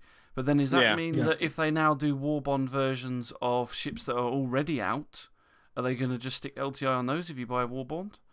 Is that the next thing? So, like ships we've had for ages which people couldn't get LTI on, if all of a sudden they decide, well, actually, let's have a special promotion and we're going to stick LTI on every one of these ships, but you've got to buy a Warbond. It's not just going to be LTI for Warbonds. I swear they are going to stack a whole bunch of more goodies into Warbond packages versus the normal packages. They're going to have, you're going to have like the Nox Kui, you're like the Dragonfly Yellow Jacket, you're going to have special, like the Saber Raven, the Saber Comet. You're going to have all sorts of cool looking special geometry, special skins for your Warbond ships, and then you're going to have the pleb ship that store credit. It's like you're just going to have the bare, it's going to be the bare bones, ugly looking 6 months. Yeah, insurance. So okay, because Moist, you haven't spoken. What do you think? Sorry, Miss, because Moist been very quiet. I want to hear what Moist's opinion on it is. I don't know. I'm. This doesn't really help the conversation, but I'm just really done with the whole LTI conversation. To be fair, we've been having it for so long now. I'd rather that CIG just make a decision and do whatever. It's like it just seems to be dragging on and on and on and on. I'm pretty much in the same corner as Vertigo. I've got my fleet. I've got the ships that I want. I just don't really care anymore, to be fair. Yeah, I get there, and it's just like, I'd love them to create a plan and stick with that plan for the rest of development till we go live. And then if you want to sell like ship packages past live without LTI, and that's how with microtransactions, you want to buy a copy of the game. Your copy of the game comes with a free ship because it's a spaceship game. Why would it not come with a spaceship? You're not just going to be some dude walking into a starport like, okay, how do I play this game? But yeah, and that's kind of like the biggest upset part here about me, where I really kind of, my gears get grinding down. It's just like, where was the notice? Where was the game plan here? This just came out of nowhere. I think that's what, like I said, I think that's the worst part. It's just that if you come along and said, look, obviously we need to keep making money. That we're in a development, there's no top end of how much money we want to earn, because the more money they earn, the more people they can keep employed, the more money they can put into the game. I think that's the main issue. It's they want to keep making money, and anyone that thinks they don't must be living in a dream world. Of course they want, and they want to secure for the future. So selling these concepts and that, it's obvious it's to make money. So I suppose I suppose they don't want to come out and just go, oh, by the way, we need to make more money, so we're only going to put it on Warbonds now so that you give us fresh money. But what's probably happening is although people are buying the new ships, it's getting more stagnant as time goes on. Like you said, more and more people are making their fleet. More and more people feel that they've chucked enough money into it. And at the end of the day, there's going to be a cap level before people start saying, well, I've spent enough on this, and there's only going to be so many new backers. So it's kind of like they need to just try and keep getting money in. But yeah, it would have just been nice to say, look, from this month, we are no longer going to be doing LTI on concepts, only Warbond stuff. Just let people know, just so it's like just this is what we've been discussing, this is where we're going to go the way forward. People are just a bit more understanding when they know what's coming, which is what I said earlier at the start of the podcast with the roadmap. This is what we now like. It's annoying or upsetting when you see things being cut and put onto 3.3, 3.4. However, we feel informed. It's great. We can discuss it. We can say, well, what do you feel about that? We can have a little chat. But overall, most of it are just like, it's a shame. But I feel like there's a lot less salt going on with the roadmap, because now we know. and the communication is better. And if we just had that through the marketing and things like that, I think people would be a lot better than they are now with it. It's always after the fact. It's always kind of like sweeping up afterwards. Usually tends to kind of manage putting out the fires. Suddenly, like, oh my god, we didn't expect the community to go so crazy about it. I'm like, you what? you weren't seriously didn't. You didn't. Maybe if you created a memo that was like, hey, the Hercules, by the way, the next or not, you redact the name of the ship. The next concept sale, only Warbond's going to have LTI 6 months before we saw the concept. Yeah. Maybe then you could have seen the community lose its shit over that. Like, and you were like, oh, wait, maybe we should kind of help, massage the numbers a little bit here. And I've seen a few comments in chat, which I think is actually probably, this is actually worse than the LTI or more important. I don't know how you would say it. But a lot of people have been mentioning gift cards, and I know Madness had a problem with it. And I 100% with you now. The gift cards are a fucking mess because the reason people buy the gift cards is it's cash, right? And it needs to be used as that. I really do think gift cards should be applied at checkout on your order. Huge amount of money. There's a huge amount of money sat in gift cards on people's accounts that probably could be used for fresh money on Warbonds. So a lot of people have been shouting for a while now about the gift cards. If we think that the community team aren't aware of this, then we're stupid. I'm just hoping that community teams are actually communicating this over to the marketing teams. But realistically, don't expect to see this fixed until we get the new store. There's no way. We're not going to see it fixed until the new store. But then some comment from them about it now. It's getting, because especially now they're doing this Warbond thing, this is what's caused it more, and I think this is why people are bringing it up a lot more, is because now they've got these gift cards, they want to buy stuff, and they go, hang on, now my gift card doesn't even count for the LTI, and I think that's what's happened. It's now they've sort of like set two fires alight, if you like, rather than just the one with the LTI, and now they really just need someone to come along and say, look, we're really aware of it, we want to fix it, but unfortunately we're working on a new store. It will be sorted for then, and even give refunds for the fucking gift cards. I don't know, so people can re-spend it, but I'm just going to say on the gift card side of things, they've had literally, I don't know how long I've been bashing about it recently, but they've had plenty of time to kind of like be aware of this shit. And then I'm just one person, and other people are, and I can't believe that's what I'm saying. And not realize. I'm sure that they're aware of it, but until we get the new store, there isn't a fix in place, and they can't just magically make a new store overnight. Their answer, the fix was, like I said to me, was they'll just refund you the gift card money, the value, and then you have the cash. Think that's better than nothing. And then you have the store credit. They refund you store credit. No, they just they'll give you the money. They just refund the gift card money. Go back to your credit card. That's what they said to me, but it took like 2 weeks before I got a response about it. But they said to me that they would, for me, and this doesn't mean everybody, but just for me, when I asked them, I said, look, I've spent over £100 here. I want to use this on, and I don't know, I can't use any of this on Warbond. What the fuck is this? Is a joke. And they said that they'll give it back to me. But it's like, it's just one of those things. It's like, it's there. It's been there for a while, and they've actually, like Miz said, they've kind of. It was like they made one bush burn or whatever, and then they completely forgot that the fire is just going to spread and suddenly onto another thing, and it's like, oh fuck. But anyways, but the Xylo, is it Xylo? ZYLH? Yeah, is that from CID? He did respond to this yesterday at nearly 8:00 p.m. He says, as mentioned, when this change was brought up with the Origin 100 series LTI, which has included a Warbond version. There is a link, I think it's in chat. Those who were helping fund ongoing development, we originally communicated this after it was heavily requested back in 2014. Specifically jumped to lifetime insurance section. He's given a link to it so people can read into it.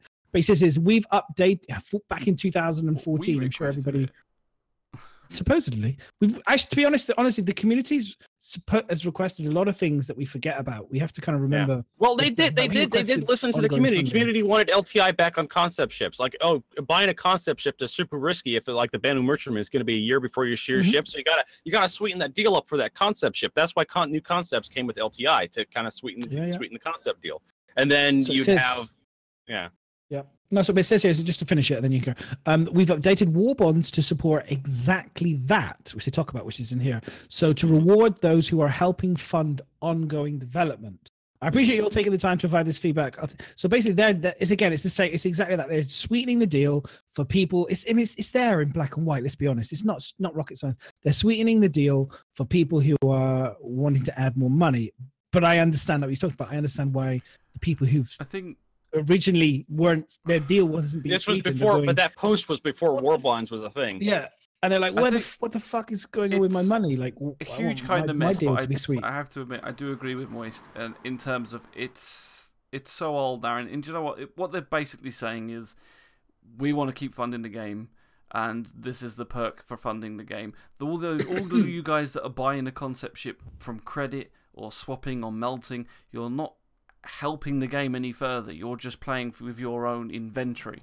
And so, therefore, it's not benefiting them. You're just melting and swapping, and so they want the money. Simple as so it's a business. Here's the thing, then. Yeah. So we're talking about sweetening the deal, because they originally sweetened the deal. We talked about it briefly. They sweetened the deal with LTI. Now they're sweetening the deal with free ships equivalent of Nova Tank. Ooh, yeah, there's a big deal. So that's the next thing that people are getting. So now, because I'm with most people. I'm like, yeah, who cares? I'm not going to buy the ship anyway. It doesn't bother me. But when you actually see the little sweeteners that they're throwing in on this particular deal, it's interesting. Like I've been saying, there's a definite trend and pattern that's emerging this year in terms of longer sale times for concept sales. Originally it was only like a week, maybe a weekend, then the sale would go. Now we're getting month-long sales. We're getting the change with the Warbond scenario. We're clearly getting a push for more revenue. It's very, very obvious. And now we're getting deals where the ships are getting extra good cookies. They're getting very valuable ships. And this comes back around to something I've talked about. Some people have asked me, like, Vertigo, how long do you think Star Citizen keep up the wait? Backer fatigue is going to determine how long the fundraising for this. They had a Kickstarter for about a year, and then they closed that down and moved back to their website. They had the website originally, moved over to Kickstarter for a short time, and then moved back to the website. The end date for the fundraising scheme that CIG is running is essentially backer fatigue, and we are starting to see that. We're starting to see people get upset over LTI, the Warbond stuff, the sweetening of the deals, and if you have a Nova tank and then you see like the Hercules come out, it's like, well, I have a Nova tank, but I kind of want the Hercules. Why would I buy just the Nova tank when I can get the Hercules and the Nova tank at the same time? Like, I might as well just melt some stuff down, or buy the Warbond version, melt the tank down, and buy back when it's something else in my queue, like an Avenger or something, because that's getting a rework. You can do that, and it's just like we're starting to see this stuff, and it's just like I'm just kind of wondering myself, how long will people? Because people like me and Moist Noodle, we have our hangars. This is the ships we were comfortable with having. We're kind of getting to the point where it's like, well, $300 starship to support development.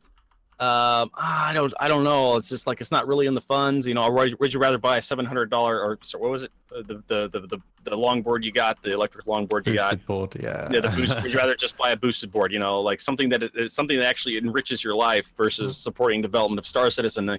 Like, let's not forget, bills are a real thing. There's plenty of fun toys happening right now in the real world that you can be spending that money on. I guarantee if they I think that they'll have more luck selling smaller ticketed items as the community, like you said, the buyer fatigue kind of reaches.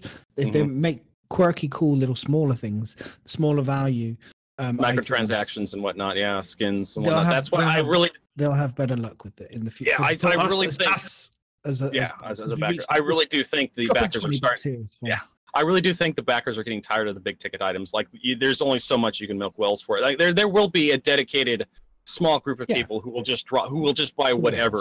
The whales, the Warbond whales. They'll just keep. Oh yes, we're supporting development and whatnot. Yeah, they'll keep doing that. But I think there's more sensible people who have more limited funds or have better ideas what they want to do with those money. Like, buy some other real world toys, like the boogie boards and the whatnot.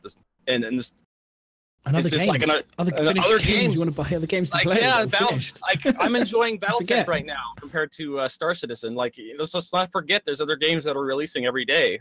It seems like that. I hate to say it, that work, that are completed products, and there you go. Yeah, no, 100%. But it's it's very interesting how much this is flamed up. I always find it fascinating in terms of certain things when they flame up quickly within Reddit, on Spectrum, and this is one of those ones, obviously, that's really got the overall community just kind of heated about it. And I think it's just because, like you said, not being clarity up front. There's still not clarity about LTI, still not real true clarity. They are mixed messages. It's the mixed messaging again. I think it's always CIG's biggest problem. Saying one thing, LTI is not important, then all of a sudden milking the community's love of LTI and think that LTI is important is a bit dick dastardly. You know what I mean? It's a bit like twirling that mustache, evil. Yeah, I know, right? You know, it doesn't come across nice, and CIG always paints themselves as the kind of the community friendly thing, and then this is kind of goes slightly against it. Yeah, it's like there's two different teams here. There's the marketing team, and then there's the development team. Like they're not exactly communicating with each other. I think a big problem with that though is I was talking to the head of marketing. I don't know whether she's global head of. Yeah, for 45 minutes. And they really seem to be working on the marketing team at the moment. And they've got a lot of new people in. So I think we're going to start to see things changing. And I think a lot of the issues that we have seen in the past are because of, I don't know whether it is a lack of having a proper marketing team, but I think it's going to come. And I don't think it'll be tomorrow, because obviously people have to learn, they have to grow into the jobs, they have to work at what their job actually is. But in 6 months' time, I think they'll either be much better or super evil. Yeah, it'll either get worse or better. Yeah, or it'll stay the same. I don't mind I understand what Warbonds is. I completely understand the necessity for getting fresh cash injected into the development of this of Star Citizen. 300 plus 300 plus heads to keep employed is not cheap. And the rent, the electricity, the internet connection, that's not cheap. And Chris Roberts, he's swinging for the fences here. He wants to knock out a home run. And he just doesn't want to make another usual game, but we still have to have some sensibility in our development schedule. I feel like sometimes he's maybe a little too ambitious in certain areas, and it's just give up on the turrets already, Chris Roberts. Just man turrets, just give them up already, man. I think people like I'm seeing in chat, we're talking about the nasty side of it. I think the reality is money. Think of your families. Think about all sorts of scenarios. Money makes people nasty. Do you know what I mean? And the reality is let's just say they looked at we don't know the backing. You don't know how much money they've invested, how much money they spend. We can kind of roughly idea, but we don't know how much money's left in the kitty. All these other things. I'm sure there's plenty. They talk about it. They say there's plenty, but we don't know. Calling it nasty is a little bit unfair. I would say out of touch rather than nasty. I don't think there is anybody at CIG who is necessarily genuinely being nasty. They're not saying screw the early backers, but they kind of doing it by mistake almost. It's like, I don't think there's malice. People, and they're not thinking of the old backers. It's like, oh, come on. I think it's just more just being out of touch. They didn't realize how much the community. There's a lot of moving pieces here in this big company with this 300 people, and someone comes up with an idea like how to get more money, and someone and a mid-level director says, okay, ship it, and then you get hit with the backlash. It's like, oh, I guess, wow, we didn't really consider how the community was going to take that. I can't stand on that fence, because the reality is they've implemented a system that is super clever, makes them shit tons of money, and then on the other side of things, we suddenly say, oh look, they're really stupid, and we forgive them for not being smart and realizing this is going to upset. I'm sorry. Yeah, but I'm not against the system that we have. No. What I'm saying is that in terms of we're saying. So what you're saying. What you're saying, Madness, is they're just saying, just damn the torpedoes, full speed ahead kind of scenario. They knew they were going to upset the community, but they didn't care because it was going to make them money.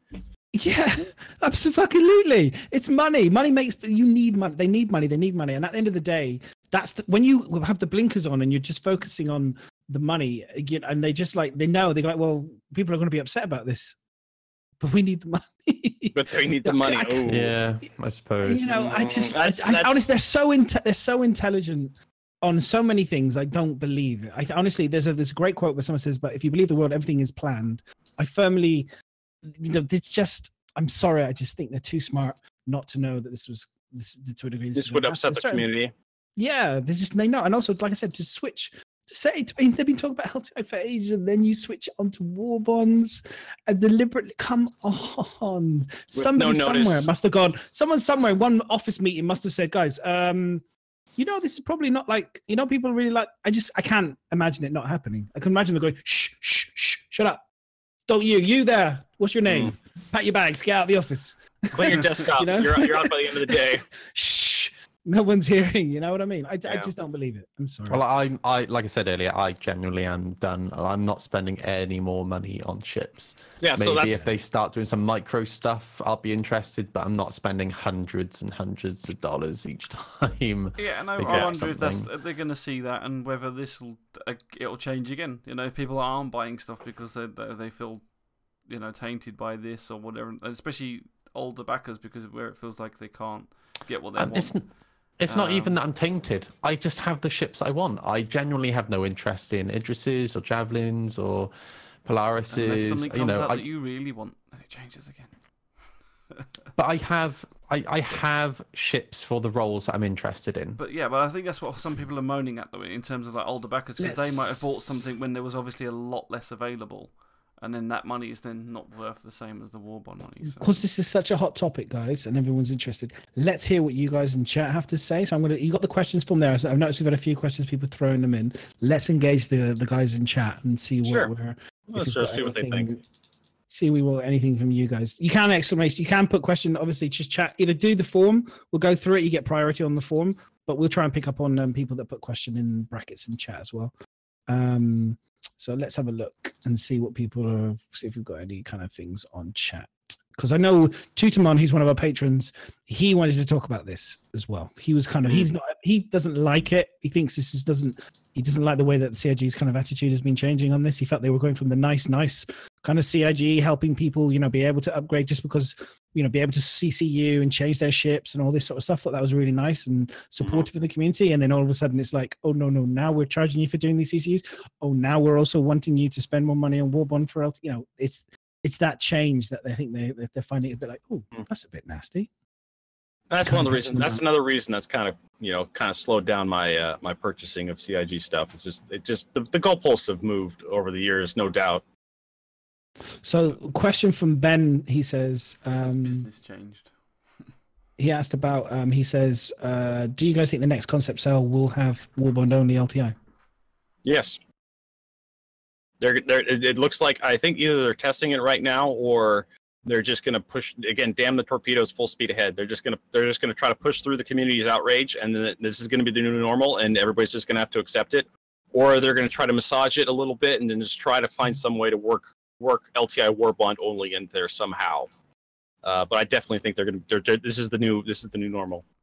It seems. Until for a little while, until they just come up with something else. Yeah, maybe. Yeah, exactly. I think it'll be interesting to see what the next concept ship is. If it's going to be a small, affordable ship, if they'll throw LTI on that just to appease everyone for temporarily, and then it'll be like just big ships have, big expensive ships have it. I think it makes more sense on the smaller ships to do Warbond discount and LTI. Well, they've done it with the 100 eyes, so. Oh yeah, they have, haven't they? Yes. So yes, no, you're right. Sorry, completely forgot because I didn't buy one. Yeah, 100 eye. Yeah, no, I didn't buy one either. Standard. Yeah, no, it's the standard then. If this is the second one, then this is it. This is it now. Warbond LTI only. For sure. I agree. Cool. Completely forgot about the 100. I was going to buy one and I never got around. Is there any more questions? Anyone else want to talk about this briefly? Anyone else got any opinions on it? Just checking if there's anyone. Oh, we've got a question from Yilo, which is a slightly different topic of conversation. He says, if they don't sell all the tickets for this year's CitizenCon, how do you think that can affect next year's CitizenCon? And do you have any idea why they have not sold out yet? No, and I'm going to point something out now, and a few people have pointed it out. CitizenCon is wedged between two music festivals. The cost of the hotels because of that is absolutely astronomical. Yeah, I saw a tweet on that from somebody. Which I'm paying like almost $900, I think, for 4 nights.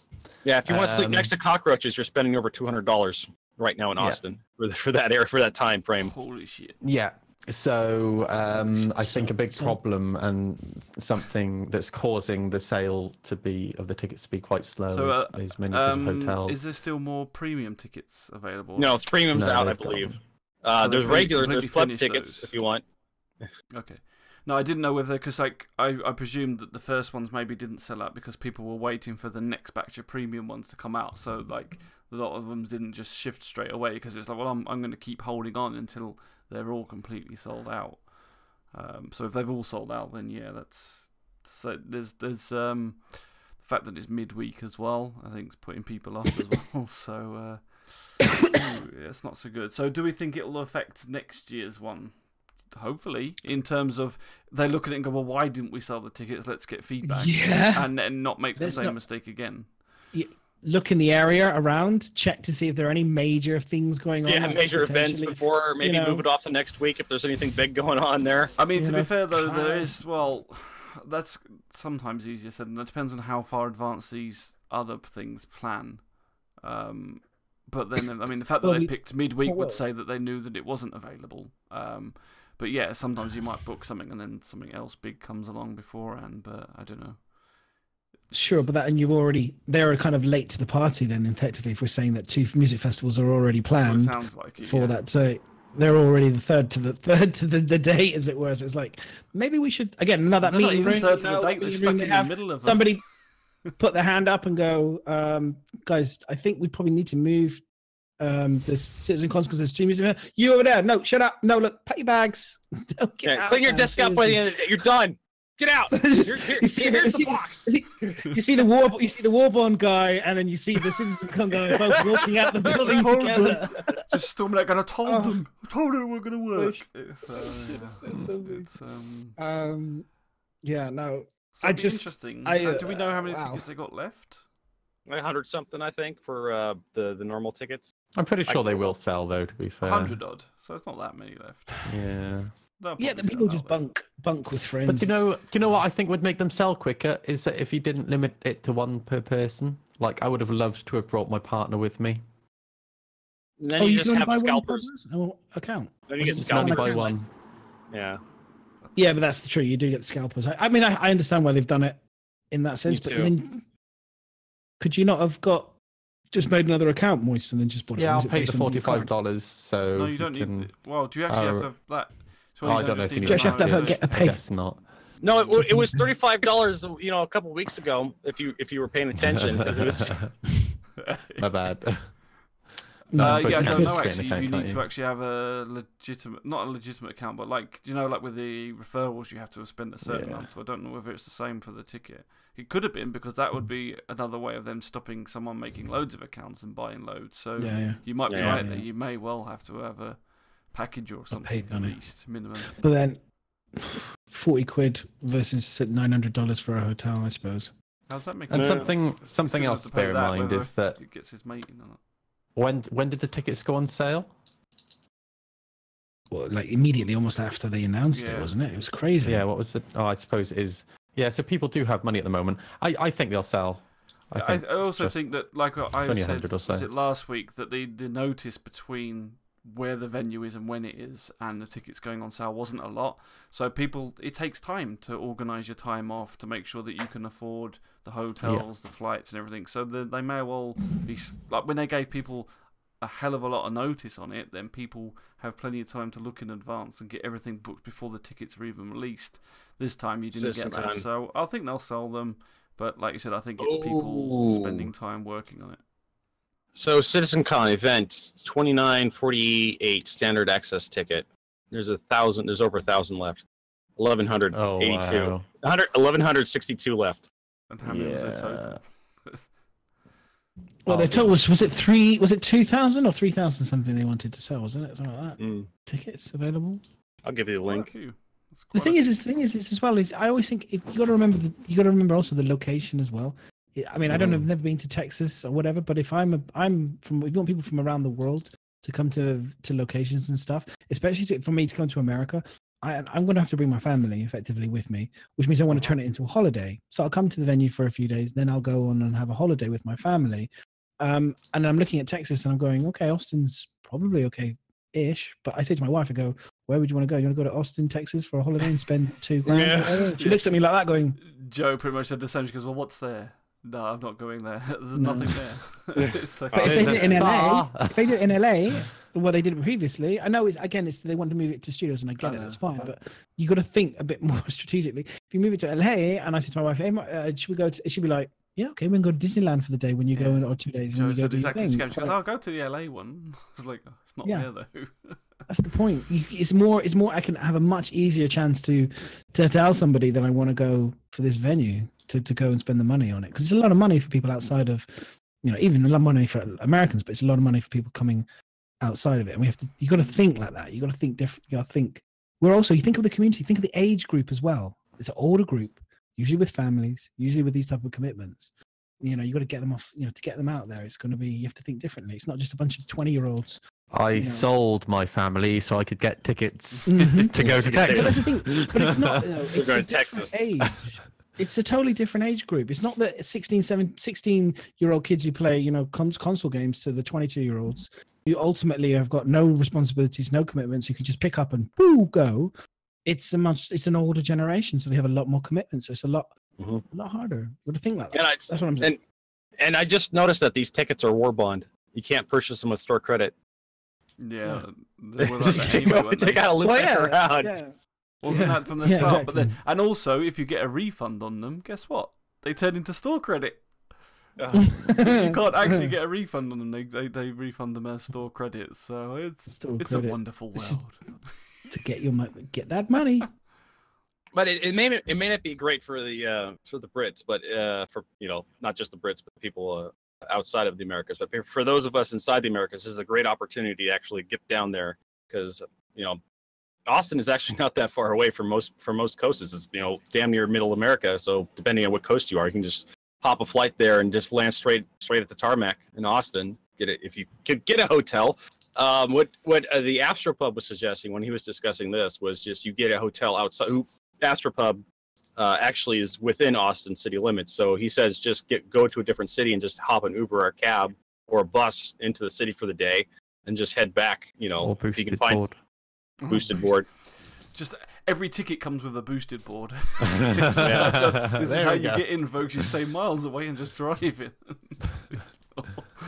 On the escape. Oh, yeah. No, you're gonna get tickets to the music festival, Moist. When you go? Oh no. I'm arriving on the Monday, going home on the Friday.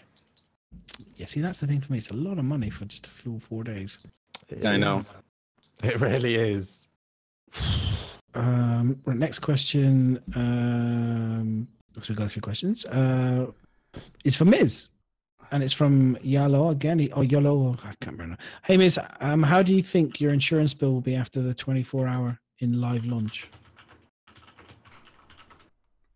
Unlimited to infinity. I just put it this way: I won't be owning ships for a long time. I'll be paying debt. Or declaring bankruptcy every 5 minutes. I did have a ship, I crashed it. Yeah, well, I think a lot of people will be like, there's a lot of people. There was a question actually on the my no claims discount in real life is quite high. My no claims in game is quite low at the moment. Yes. Yeah. That's why I recommend everybody kind of keep an Aurora in their account, just for that backup ship to the shame Aurora. I love the Aurora. We have the bumper sticker. My other ship's in Idris, I swear. It won't be new pilots. It will literally be everybody that can't afford their insurance claims anymore. Exactly. This is my lone ship as an Aurora buzzing around. You'll be hauling brown boxes for some podunk little company just trying to afford to get your Idris out of Hawk. God, honestly, can you imagine? There'd be like the repo job in CIG. That would be quite cool. Collecting people's repossessions. Oh, you better bring a shotgun if you want to repo somebody's reclaimer. That would be really ironic. Repossessing a reclaimer. Reclaiming it. Okay. So, question is, this is from a concerned citizen. He asked, "Do you think CIG will make it easier to differentiate between ships like the Merchantman and the Herald?" We know this person has mentioned that the Herald is in fact the Banu Merchantman. We know who you are. You don't need to hide your real name. Yeah. We'll move on from that I question. mean, they're Richard. practically the same ship, so probably not. Yeah, I think they need to do a better job, don't they? Really, of differentiating the difference. Not a true gamer asks everybody, says combined arms warfare in of itself is a whole separate game's worth of designing, developing, and balancing. Look at games like Battlefield or PlanetSide 2, where years are spent figuring out how that will work, and for them, that's the whole game. How will CIG achieve a satisfying experience for players who want this type of end-game content without half-assing it? That is a fucking good that's a fucking good question, dude. They're going to listen to the community complain about getting their Nova tanks blown up by sabers. And they're like, well, maybe we should make the Nova tanks, pistols or something.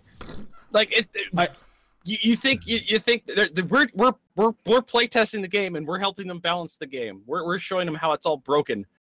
Yeah. How will they achieve a satisfying experience? I think the reality is you said it there.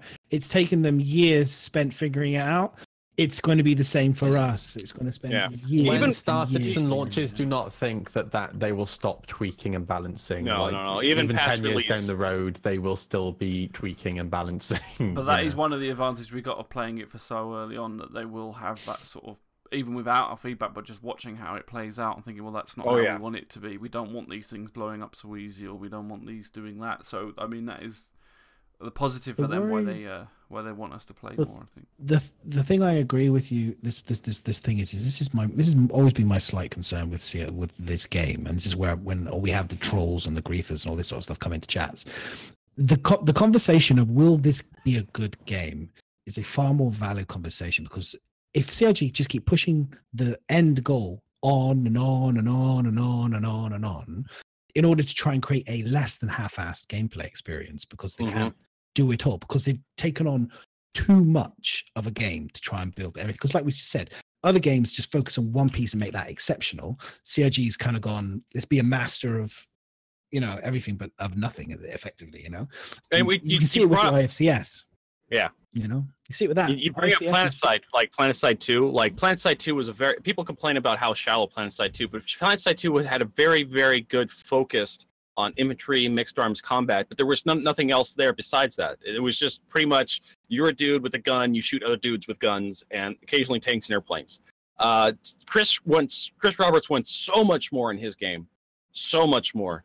And when you look at the balancing concerns between all this, I mean, just the idea of having the ability to rip out a component out of your ship and change it out, manually do this. Like, how does that change the game? I've killed people trying to get out of their seats, like in the Constellation. This is something I've always bitched about. Like little things like seat animations, the Constellation spinning around in the seat, getting up, getting out. I punched the guy 3 times, he's down. His buddy tries to get out of the seat. I shoot him in the head. Like, little things like that can really affect the balance of the combat stuff. It really depends on the priority and how. I've been bitching about that for years, but it's little stuff like that really does affect the kind of like the immediate gameplay. Don't know where else we can go with this conversation. Yeah, but in a real world environment, like if you're sat in a seat, and you hear somebody behind you, you're gonna pull out your weapon. Yeah, your weapon. Just, like shoot. Yeah, just shoot. And I think I'm pretty sure they mentioned that a little while ago in an ATV or RTV about being able to blend animations so you can still do stuff while there's an animation happening. Actually, I could have sworn they mentioned it in the last couple of weeks, like being able to emote while walking and running. Yeah, they did do. I remember one where it was like picking up he walked on and kneel. I don't know if it was AI, but like managed to sort of walk and then kneel down as he was kind of walking.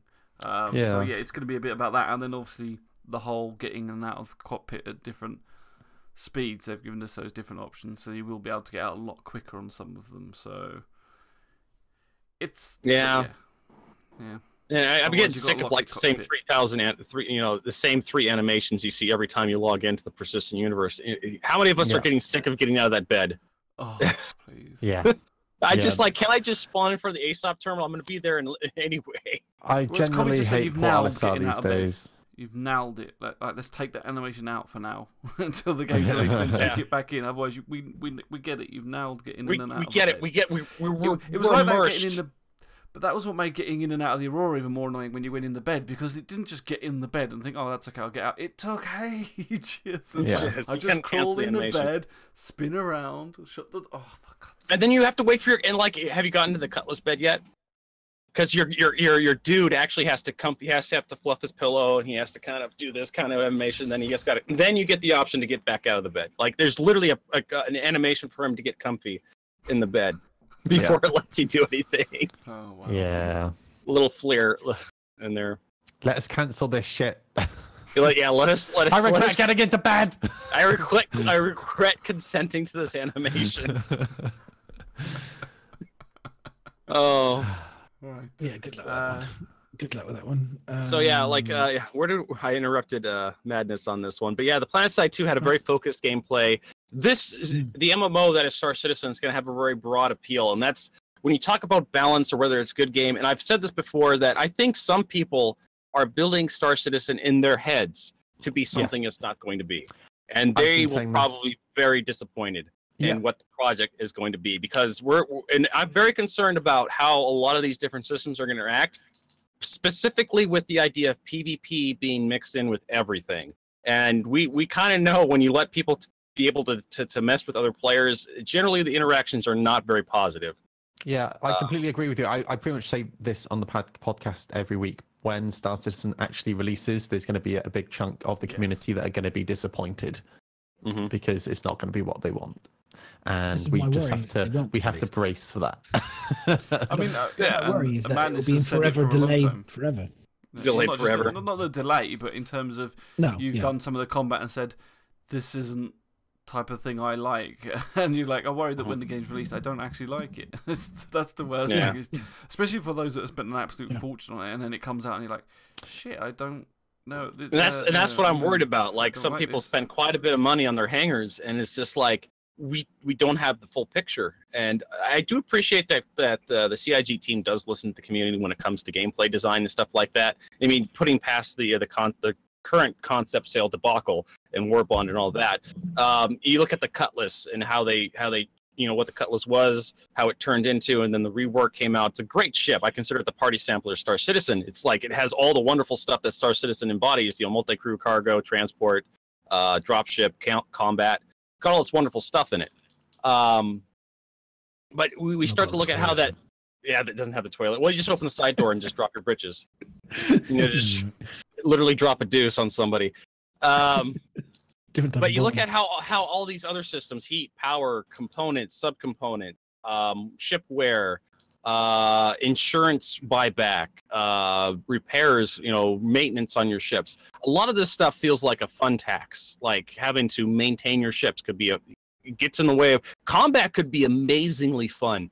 Oh my God, you should just be like, oh, I want to be in combat all day, every day. NPCs, players, I don't care. I want to take my Cutlass. I want to take my Mustang. I want to be in combat right now. And it turns out your ship's in the buyback. You don't have enough credits to get it on the expedite. You have to do this crappy mission with this ship you hate to do. It's slow. It's creaky. You can't carry enough cargo. Then you lose that ship. Now you can't afford that. So you have to crew some stranger ship who's an asshole. He talks stupid shit all the time. It could turn into this giant tax system on fun. It's just like, I'd rather be doing this, but because of all this other bullshit stacked in the way, there's all these other things in the way. These checkpoints that I have to clear. It's like I have to hand the East German guard my passport, and he says, yeah, you're denied. You have to come back. You don't have the right paperwork. It's just like, Jesus Christ, get out of my way. I just want to play Star Citizen, for Christ's sakes. Yeah.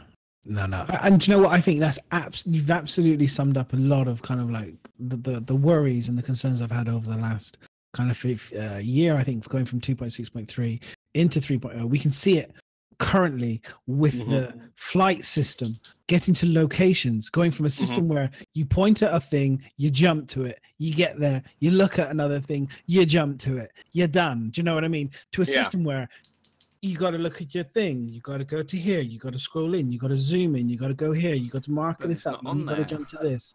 And then you clipping it, next clip, you go into a much more in-depth, much more complicated. They talk about the game is going to be slowed down experience. That's fine, like you said. But I think if the tax on fun is so heavy, you really are narrowing your player audience to a point of danger zone. To in be my honest, opinion, I don't think you know what I mean? what you're saying is I get what you're saying, but I don't think that's kind of true. But it's the problem we got at the moment is the game isn't a game at the moment, and so we're getting these penalties when stuff's not ready and things are blowing up when they shouldn't be, or things are blowing up far too easily.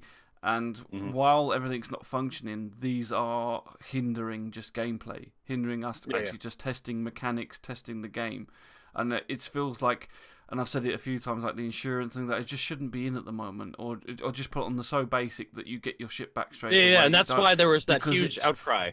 Yeah, it's not a system that we need. Like, I know it needs to be tested, but it's not a system that you need when other things are crashing the game. Because, like, the whole point is it is meant to be a little bit more realistic. There is meant to be punishment for blowing up your ship or for you dying and that. You can't get around that. And if you don't enjoy that, that's tough. Again, this is not the game for you. This is what it's meant to be. But in reality, you shouldn't be getting your ship blown up once every time you come out of the station because you're flying it recklessly or whatever. It's too easy at the moment, and it's not ready for those other mechanics to go with it. And one more thing before we get too far, like you said, talking about your ship getting blown up, ship wear is actually in the game. So if you're having a good time and you manage to keep your ship up and running long enough, your weapons, your components will degrade to a point where you can't even effectively use your ship anymore. You will actually be, your fire rate will go down by 90% if you manage to keep your ship up online for about an hour or two in the persistent universe. So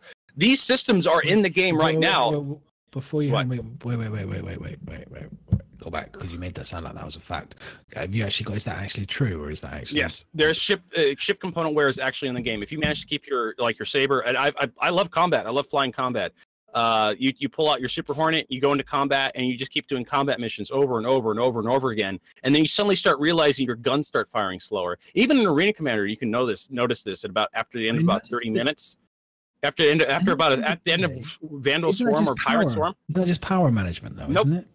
If you go to your power management, actual component wears. If you go to your power management screen, you click on the little tiny tab that clicks you over to your items, and you look at your items. There's actually a column for item wear. There's item health, there's item wear, and then there's heat. I don't know that. Yeah, many people don't know it because you have to keep your ship up long enough to actually experience it. Yeah, normally people just blow their ship up, or you lose your ship somehow, or you just reclaim your ship, you crash out, you reclaim your ship. But if you manage to have a play session long enough, in Vandal Swarm, you will notice this.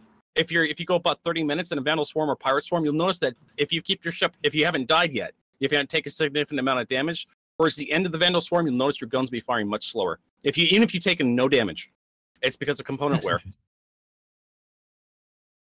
Well, I mean, this is the tax on fun right here. This is the kind of tax on fun you come across. I do agree that these systems should be tested, but I don't think they should be quite as harsh. And this is why people blew up over the whole insurance claim thing. It wasn't just the Reclaimer. Sure, the Reclaimer came out and people were like, oh, I have to spend all this money on the Reclaimer. No. Everybody. If you're that one person, that one backer that only has one ship, one Aurora, one Mustang, and you lose that ship, guess what? You start with 5,000 credits.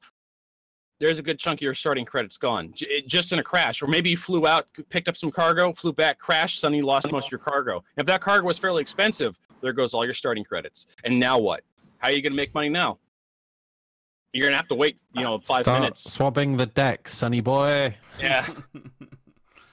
Here's some knee pads. I mean, they need to, you need to have money sinks. You need to have ways of, investing. Control the economy, yeah. And that's what the bigger ships are for. I expect Idris's Javelins to be guild level equipment, essentially, where it's going to take, many players to kind of help afford the running and operation of these ships, as they should be. If you get, a size 9 torpedo hits the hull of your Javelin, suddenly there's a 500,000 credit bill right there, no matter what it touches. Your ship may not be destroyed, but it may be severely damaged, or may have severely damaged a single component that is worth 500,000 credits. And suddenly you're like, oh crap, that's going to take another week to pay off. I'm just going to move the conversation slightly because we can talk for hours and hours. I'm just going to move it briefly onto ATV. We do talk for hours and hours, so I'm just going to move it onto ATV because I just wanted to go through what we saw last week's ATV, because there were some really cool bits on there. Which was touched on. We've already touched on the VMA, the PMA stuff. But for me, one of the cool things is that, I don't know if anyone noticed the frustration I had, which was the quantum jumping. They fixed that now. So when we come out of the exit, you no longer go That's actually just it's just load. It's preloading your mouse movements or your joystick movements. Yeah, especially if it's your mouse and you forget to turn off free look and you come out of it. Just buffers your mouse movement. So if you just don't touch anything, you'll be fine. But yeah, that's nice to see. And the next thing was, I love all these little snippy bits what they've done. The next one was there's a bit here Mrs. has got the whole video for, which talks about, obviously we see the new scanning stuff. First pass at scanning. Man. I was like, that was good. It's interesting. Yeah. I was like, this is cool. I want to see more. Obviously, it's a very fast. We just saw a few things, but I was like, scanning, yes. Honestly, I was like, yes, this is cool. I'm hoping we're going to be able to scan other ships and be able to determine information on other ships. Do you know what I mean? And whether we'll have scanning jammers on components on ships to block people from scanning you, so you can. Well, E-War is going to be a thing. You're a pirate. You want to scan the ship, so you want to, and it'll be able to show indication of if your person's got cargo potentially, like with a kind of fuzzy kind of box, because it looked like it had like funny boxes and information and stuff. And I was like, and then you see there the Aurora Bora VFX thing. Honestly, I'd love to see that attached to some sort of. I'd love to see that attached to some sort of ship weapon where it shoots that at you. Yeah, that'd be kind of cool, like some sort of capital ship weapon. But I thought the early implementation or showing of the scanning looks really cool, and because it's going to be interesting to see how they kind of get the ships to do this sort of stuff. So it's pretty impressive. But yeah, great. The new interiors look stunning. I mean, I never have any question about how good these guys do a job of like making everything. Then the escape pods, I was like, that Origins escape pod is pretty pimp. I was like, it's real comfortable in there. I want one. Make sure we get those sleek escape pods. Because it's the most important. It would be cool. But now with the gravity dropping bombs, I can see escape pods. The technology, maybe the tech will be similar type of process. Do you know what I mean? Oh, there you go. There's the Mustang. The Mustang with its landing gear. That not going to be anymore. Yeah, the one that's not in, right? And then the Detox is raiding. Force slow Detox with the raid. Hey, Detox, what's up, baby? Much, thanks so much for the raid and the immobiles. Salute, sirs and ma'ams. I hope you had a great stream. So that was the. They missed all the fun. The procedural wiring tag. They missed all. We won't talk about it again. I'm sure. They missed all the salt on the wall. They can watch the VOD. Just pick it up on YouTube. We're not doing it live again. Watch the YouTube video. Leave a comment. Comment, and subscribe. This decal stuff that they said, so they can randomize all that inside the stations and outposts, and that was pretty cool. Yeah, they seem to be working quite heavily on having everything random generated. Say procedural, It saves artist times a lot of times. Yeah, I wonder how much they're going to go back around. I know they said they're going to, but how much they're going to go back around and create some of these scenes themselves, or whether they're going to rely a lot. The more I'm seeing it, the more it seems like the more they're relying heavily on the implementation of procedurally generated stuff rather than doing it themselves. I agree with you. I think they're going to have a lot of random stations. Like if you look at the distance, if we go to Crusader, look at it, the distance between Crusader, the Gas Giant, and Hurston, I suspect that quite a few smaller single seat ships may not be able to make that jump in one go, or if they do, it's a one-way trip. They may put like stations near the sun that you can jump to. Like it'll just be a fully random generated outpost that you just a truck stop. You land, you get fuel, then you continue your jump onto Hurston or Arcourt, depending on where you're going. Because the planets are going to have rotation orbits essentially. They won't be in the same location when you show back up, 6 months from now. But I suspect they'll have places like Olisar or maybe more popular. Popular rest stops, which will have an artist touch to them. They'll have when we had Kovalax and things out, there'd be like key mission places. I imagine will have a lot heavier art passes. I mean, I think it's good because it means they can turn. I mean, what it looks more like is that they've putting so much effort onto this procedurally generated stuff that it's that clever that it doesn't even look procedurally generated. So, like, the fact that the food, the table then spawns food, and the food then spawns. I think the point is the table spawns a plate, the plate spawns a food. Yeah, Like, I think oh, the point really? is everything should have an artist pass, but it's how much time those artists actually need to spend working on those assets. You know, if you have a decent procedural system, then they might only need to spend like 2 or 3 hours working on a station rather than an entire day. Or you end up with just the artist just needs to make the food on the plate look good, and then the plate look good on the tray, and the tray look good on a couple different tables, and then you just have someone who builds the level just assign, you know, what kind of art assets they want on that table. It's a sense check. That's kind of what they said was happening. Needs to do a sense check. Yeah. Like common sense check. You know, you don't want to be like a No Man's Sky scenario when you walk in and it's like weird shit fucking all over the place. It's spawned in this bit and things are spawned. There should be no noodles on this burger bar. Why the fuck are there noodles on my table? Exactly. Noodles everywhere. Exactly. I mean, that is the concern, isn't it? That is they make it an overly complicated procedural technology so that you do get like some, you know, wheels being spawned inside it, or like a spoon's been spawned inside the wrong thing and stuff. Yeah. Spoon's been inside. You don't want that kind of. You don't want that kind of weird spoon inside the burger. Yeah, again, we have to bring up how Chris Roberts is swinging for the fences. You know, 100 star systems with dozens of stations around planets, thousands of planets, or something like that. You can't have an artist make all that stuff by hand. You're going to have heavy lifting in the engine to kind of help with this. But I do think they will have artists working specifically on several hero locations that players will spend a lot of time in, and then you'll just be palling around on these little Chinese truck stops. Will look kind of samey. The engine will just build them, and you just have to make them look sensible. I guarantee it. There's going to be people who take photos of the mistakes, the procedure. Oh yeah, I will be. Probably. There'll be lots of people going around taking photos. We do need it. All over Reddit. Like you said, there's so much assets that needs to be made. Like, and I mean, the whole ArtCorp City planet is a big example of why you just could not physically sit there. They'd be there forever just trying to physically make that planet with every single if their hand did it. And like I think we talked a while back. About someone saying how many planets there are and how many they want for release. Now, I know there was the 100 thing, and then they went back on that a little bit, but the amount of time it would take to make, say, one planet, the game would be 30 years down the line if they handcrafted every single planet. So that this procedural technology is definitely needed, and it'd be nice to see, or we hope that obviously the artists get involved enough to make it so it feels like it doesn't feel procedurally generated. Because that's the main issue. You don't want to feel like you're in every station looks the same, but the painting's in a slightly different angle or a slightly different position. You know, you want it to feel more crafted. Yeah, the No Man's Sky syndrome, where everything just like I've seen this before. Oh, there's wow, that creature doesn't look like it's even possible. I've seen that head on a different creature before. Exactly. Yeah, you don't want that.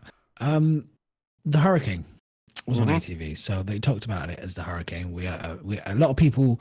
There's always been like, you know, when they first launched the Hurricane, they always said the turret on top is going to be a manned turret. They've always said that, and there's been like, people have always also for as many people have said that, people have always speculated and have also said, well, you know, the Hurricane, you know, the Super Hornet has the slave turret technology, potentially with the component system and the item 2.0, maybe the Hurricane will be able to get a slave turret system installed at some point. But it seems to be, thank God that they've said no, and this ship will have to be a 2-man ship to fly it and to use it, which I was like, good.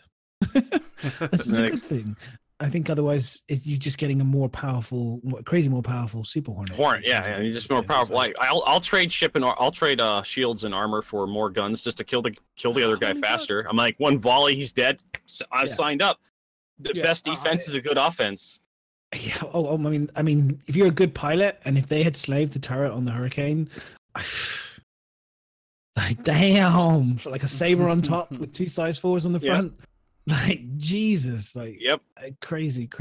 So, but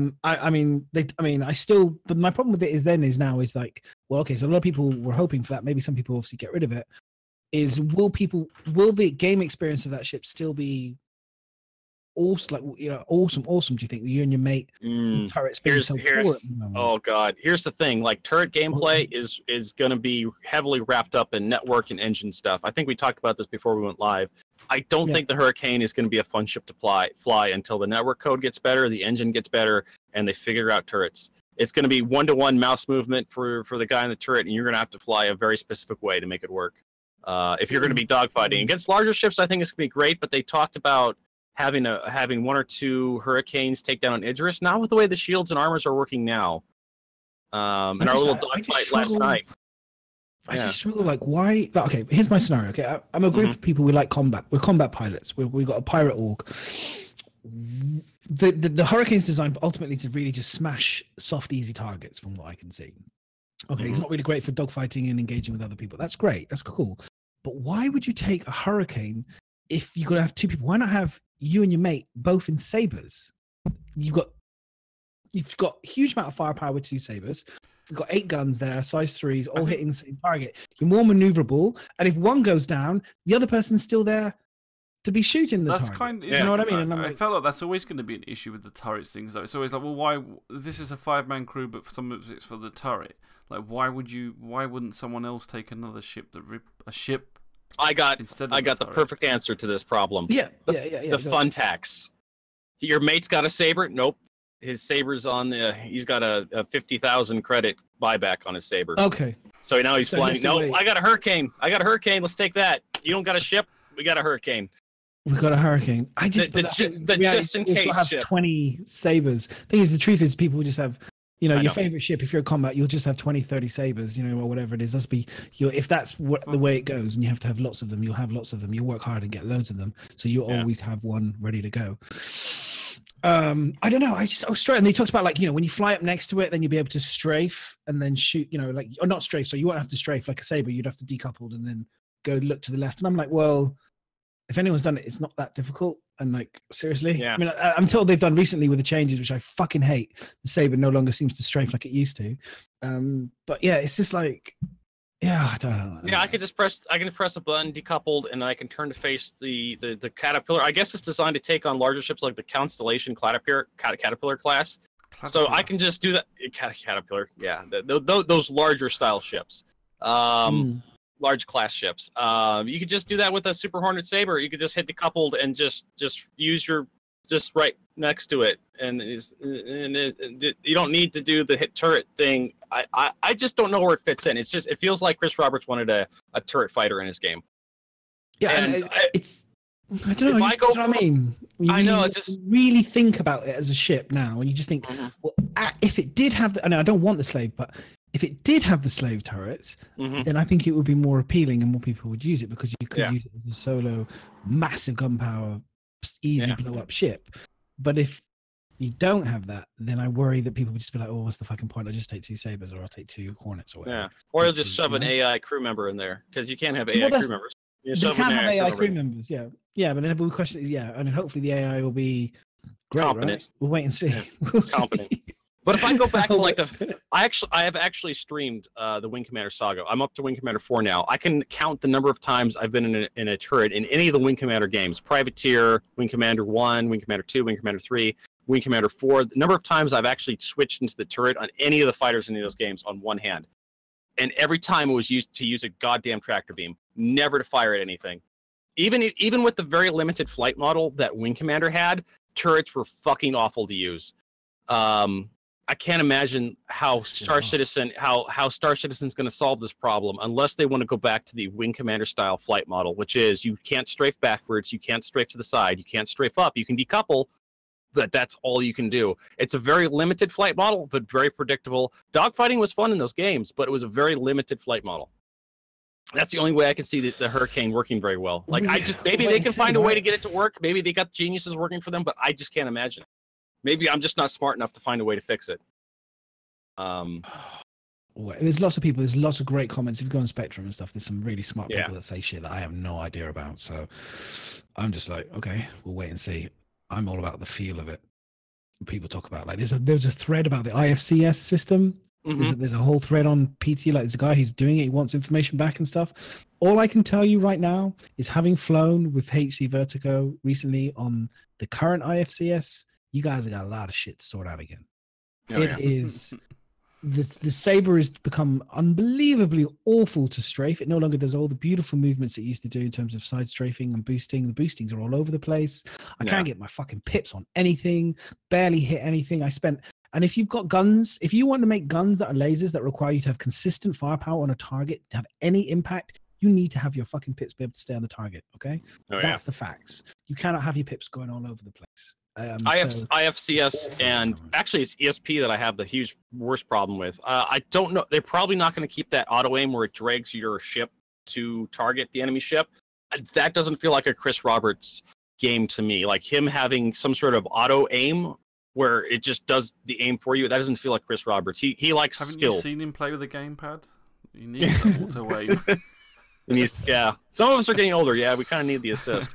But something I didn't notice about the decoupled system, if you toggle decouple right now, it'll actually cause your ship to start braking in afterburner speeds. It'll actually slow you back down to SCM, which causes me to black out a lot because I'm used to the 2.6 flight model and the 3.0 flight model, where I could go afterburner, press decoupled, flip around, look at someone flying backwards, and then just start doing combat maneuvers from that way. So I can actually prevent myself from blacking out. Now, if I have any sort of afterburner speed and I hit decoupled and I start to turn, I instantaneously just black out.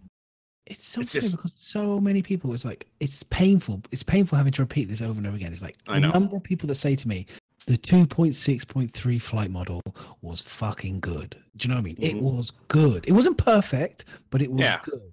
And it's like, can someone not somewhere just find the old thing and just put it next to them and then go fly and kind of feel for literally 2 months until you get it right and then give it to us? Because it's so frustrating because the last patch 3.1.3 felt like it was getting really close to 2.6.3, and then this latest couple patches, it feels like they've just suddenly gone completely in the other direction again. It just feels weird. And like I said, it was just yesterday when I fought HCVertigo for the first time in this patch the other day, and last night at 2 a.m, and I was exhausted once I got my act together in terms of fighting. I was exhausted afterwards. The fight went on for ages.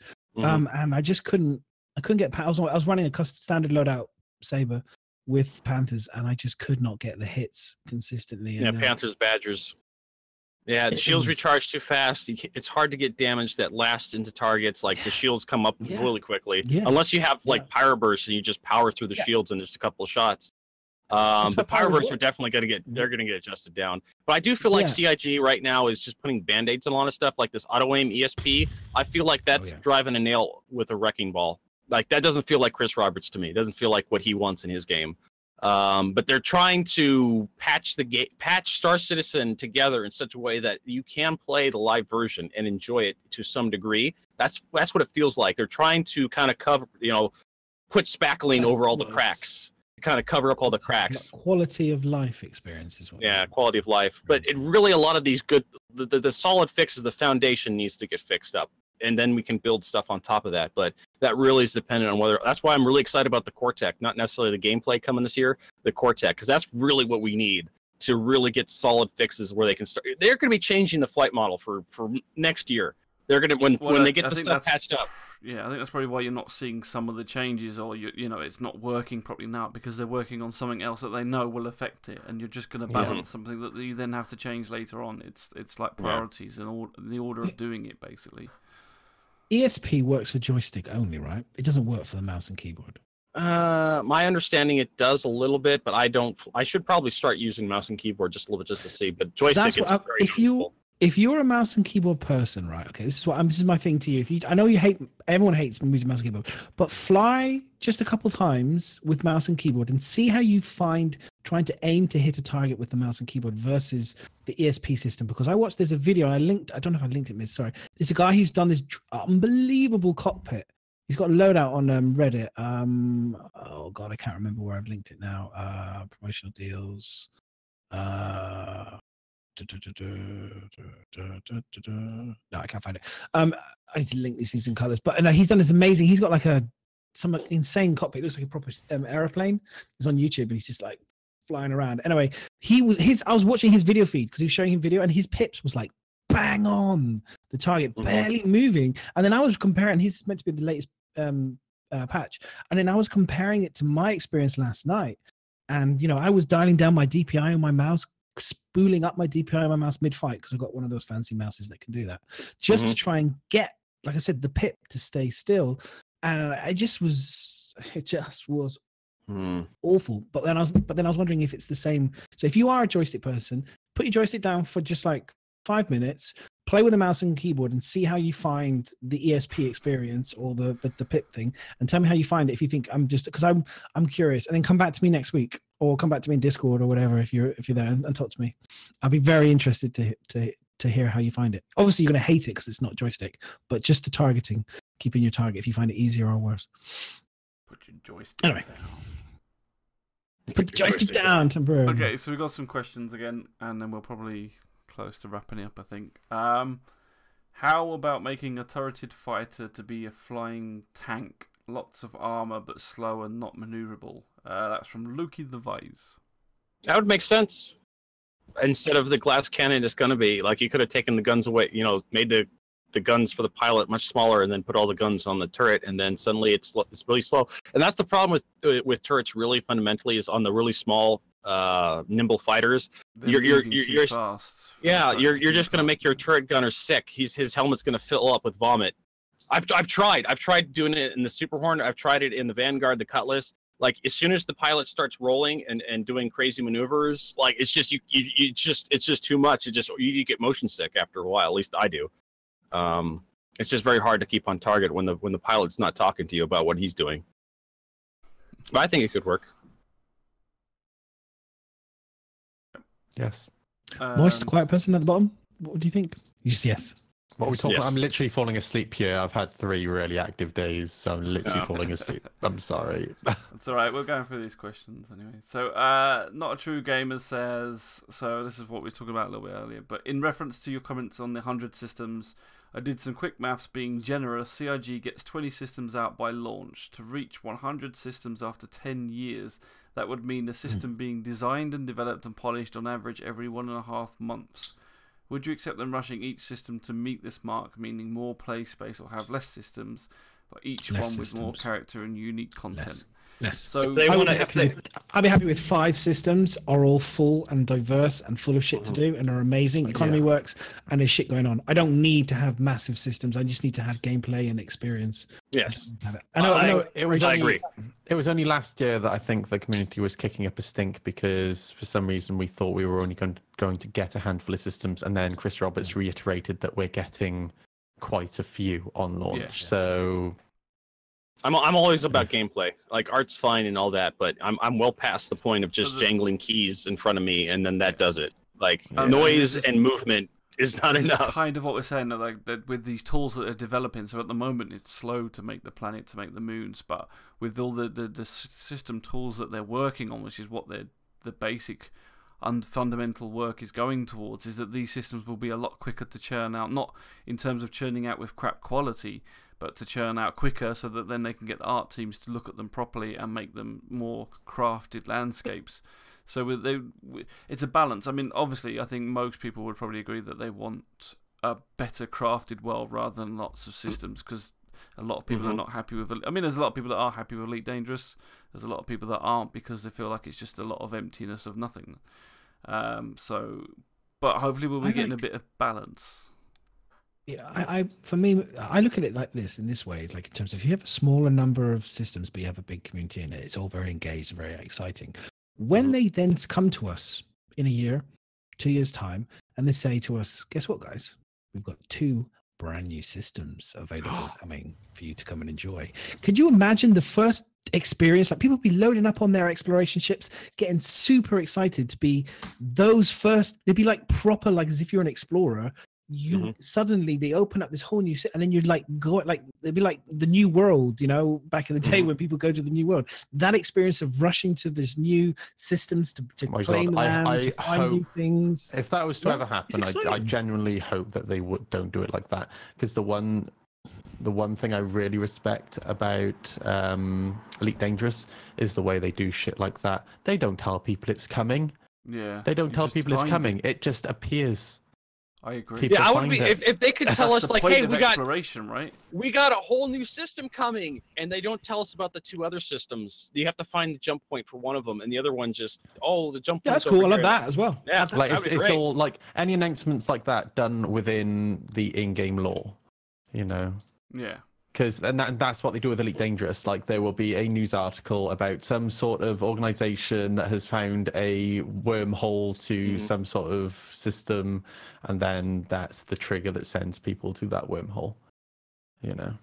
Yeah. I don't want to come from the marketing department. You can Easter egg that type of shit though as well, can't you? You can kind of like put out there to the explorers in the game kind of subtly some hints. Actually, you have to follow this path to find them. Then all of a sudden, who's the first person to figure it out? Then suddenly opens the gate to the new system, effectively. Can I throttle up the hype drive just a little bit?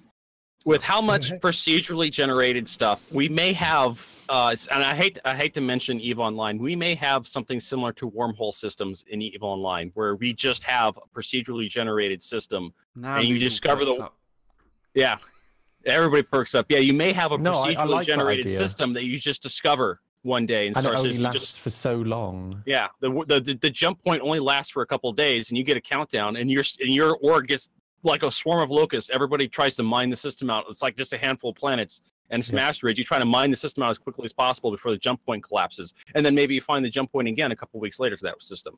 Who knows? Or maybe it's just a one and done. It could be. It's fascinating to think about. You have to balance a few scenarios as well. One, they're going to need money, so expanding and paying money to have new systems may become a thing. So we're upgrading Star Citizen 2.0, and it's going to include 50 new systems. Do you know what I mean? You don't know what the systems maybe could be. They could keep them a bit hidden, but they could say here's a certain number, and then we have some Easter eggs and stuff in there, possibly. But ultimately they're going to have to drive. You are going to have a bit of foresight knowledge, because they're going to potentially want you to buy it. Everything in this game ultimately revolves around potentially buying things. That planet, you can buy it. Yeah, and the game is ultimately about open development as well. We're backers and we're part of the game. So the reality is and as much as we all want to have a little bit of secrets, and I'm sure they will keep plenty of secrets like the Benny Stonehenge and all these kind of Easter eggs. They will be in there, but there's going to be a lot of it we will know in advance. That compared to other games, that does open an interesting concept to how they would do like an expansion type thing. Because if you are hiding those things, which I think would be better, because otherwise that's what people are buying these explorer ships for. Like, how do you advertise an expansion? We've got an expansion. It's got lots of shit. We just can't tell you any of it. So it'll be interesting to kind of see. We want $50 from you. It will be amazing, but we want $50, but we can't show you anything. I hope they don't sell systems in an expansion pack. Dividing the community is the worst way to move forward with the game, and I think we found that out like in the Battlefield 3 community when they started doing expansion packs that had like specific maps, and then suddenly as a content creator or a streamer or even just someone who runs a fairly large organization, like, hey everybody, let's go play on this map. Like 2 years later after all the expansions are out, hey, let's go play on this water map, and then you find out half their people don't have that expansion. They don't have access to that map. That's true. And it's just like, oh, well, I guess you're just, let's go back to Karkand or something. Let's play, that map, the free expansion. So how do you? So okay, so that's an interesting one, and I agree with you. I think that there is that kind of awkward kind of moment where you would in the future. I don't know if that's an inevitability though, or if that's just tough shit. You have to get. You have to buy the Game of the Year edition of Star Citizen. Tough shit. I don't know. I don't think they're going to sell expansions. I think microtransactions, paint schemes, skins, loot boxes. I hate to put it down. Loot boxes. Those are valid business models now. It's too late to go back. You can't shove the horse armor back into Pandora's loot box. You can't do it. It's not going to happen. People are embracing those ideas. I think CIG can probably do a fair job of making it seem all right if they just keep it to cosmetics and whatnot. And, in-game money, you're going to be purchasing in-game gold with real money. As for selling an expansion, I don't think Chris Roberts is going to do that. He probably will do it for Squadron 42, like little side missions and whatnot, like he did for the secret missions for Wing Commander 1. I think that's more what we'll see is stories. So even like we've got Squadron 42, which is single player, but you may well see stories and missions within the PU, which would be expansions. So you get access to those, not rather than systems and restricting where people can go, but actual quest lines and stories that you can be involved in. I think you're right. I think that's more likely what we're going to see as an expansion. And I am damn near 100% certain we will see ship concept sales past release, a new ship up for couple $100, and then surprise me. Warbond LTI shit. That's going to keep going past release. It's too much of a moneymaker. They know it. But it's going to be more attractive once the game gets into release state because, hey, the game's alive and well. Help fund development. Why not? Well, maybe, you know, they've got the subscription there. Someone just mentioned about subscription. Yes, they had, the game has subscription, by the way. It has 2 levels subscription. One was $10. I think the other was $25. But and they make each subscriptions. Yeah. But the subscriptions don't mean like back in the day where you, like in Eve and stuff, if you pay a subscription, it's the only way to play the game type of scenario. No, you buy the game, then you play the game. Subscriptions are... They may change subscriptions into something later on when the game gets closer to release. They may make it like a credit booster, like you earn 50% more UEC on every missions you take, and you have more rep. Maybe.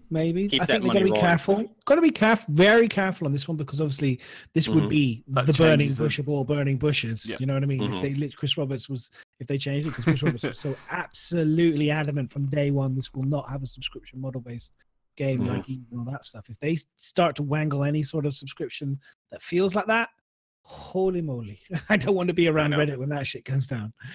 Because that would be crazy. You're right there, Moist. You're looking like you literally are about to fall asleep. Well, I'm literally about to fall asleep. Literally about to fall asleep. Okay, well, this is the last question. All right. With the discussion about the flight model, I'm curious whether the flight model for Squadron 42 will end up being different than the flight model used for the PU. That's actually a fairly valid concern, considering I've said this before on my stream. I'll say it here right now in public. I believe Chris Roberts is pushing a 2018 release for Christmas this year for Squadron 42. I think he's pushing that direction. Will he make it? Probably not. But I think he's doing his damnedest to make sure Squadron 42 will be available for playing by Christmas this year. And I don't think they're finished with the flight model. So I believe Squadron 42 may have a different flight model than the release version of Star Citizen. I think next year, but I honestly don't it'll think be next year. It won't be this year. Yeah, no. I think he's pushing it, but it won't be happening. Maybe it won't be happening. Yeah, he's always pushing. That's true. He is always pushing.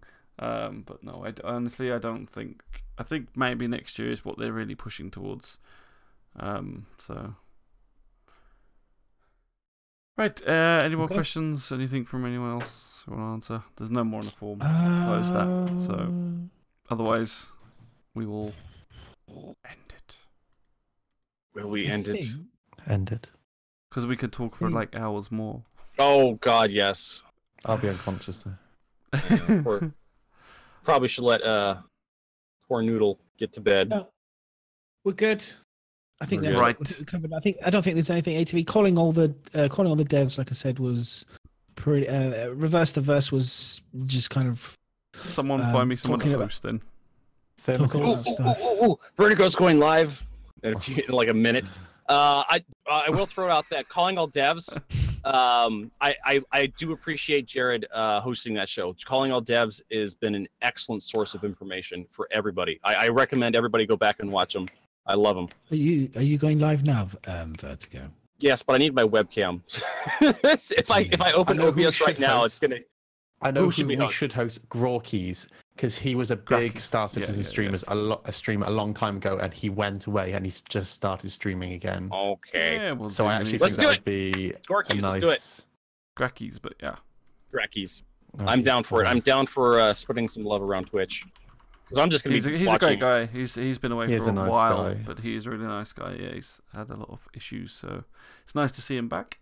So we'll wrap it up there then. Thanks everybody for all the follows and bits and everything else that we had today, and thank you for all the support as always. Huge thank you to Detox for the massive raid. Really appreciate it. Anyone that missed the beginning of the show and everything else, it will be on the Asylum Discord. !Asylum will give you the links to that.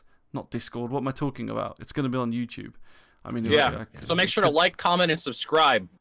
Exactly. And ring that bell if you want to see more content in the future. Let's do the Philip DeFranco. You say ring that bell, but actually on my D&D, no, we won't go there. So make sure you follow all these guys. Go and give them all a follow, the whole team, and everybody, all the guests, everything else. Blah blah blah. Usual stuff. Thank you very much. If you have, this goes out for everybody as always. We're always looking for content creators, people who have anything for YouTube to Twitch to whatever. If you're interested in even coming on the show and you want to talk about Star Citizen related to it, or you like Dungeons and Dragons and you've got anything as well for that, we're always open. The doors are always open. Don't be afraid. Come and contact myself or Miserable. And we are always looking out for talent. If you want to, to promote to the best ability. I mean, we promote and push everyone from bottom to top. It doesn't matter. It doesn't matter if you're partnered or not partnered or all that stuff.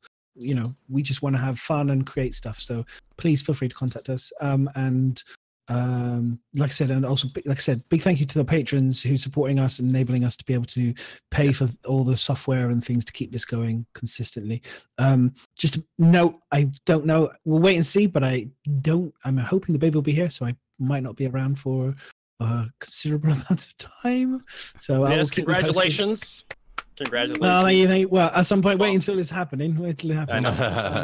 But it's going to happen within the next couple of weeks for sure, I guarantee. So I might not be around for a little bit, but we'll see. But yeah, thank you, and you can all we'll see you all in the verse and in chat. Hopefully not behind a point of a gun. the DayZ syndrome. I hope they fix that issue.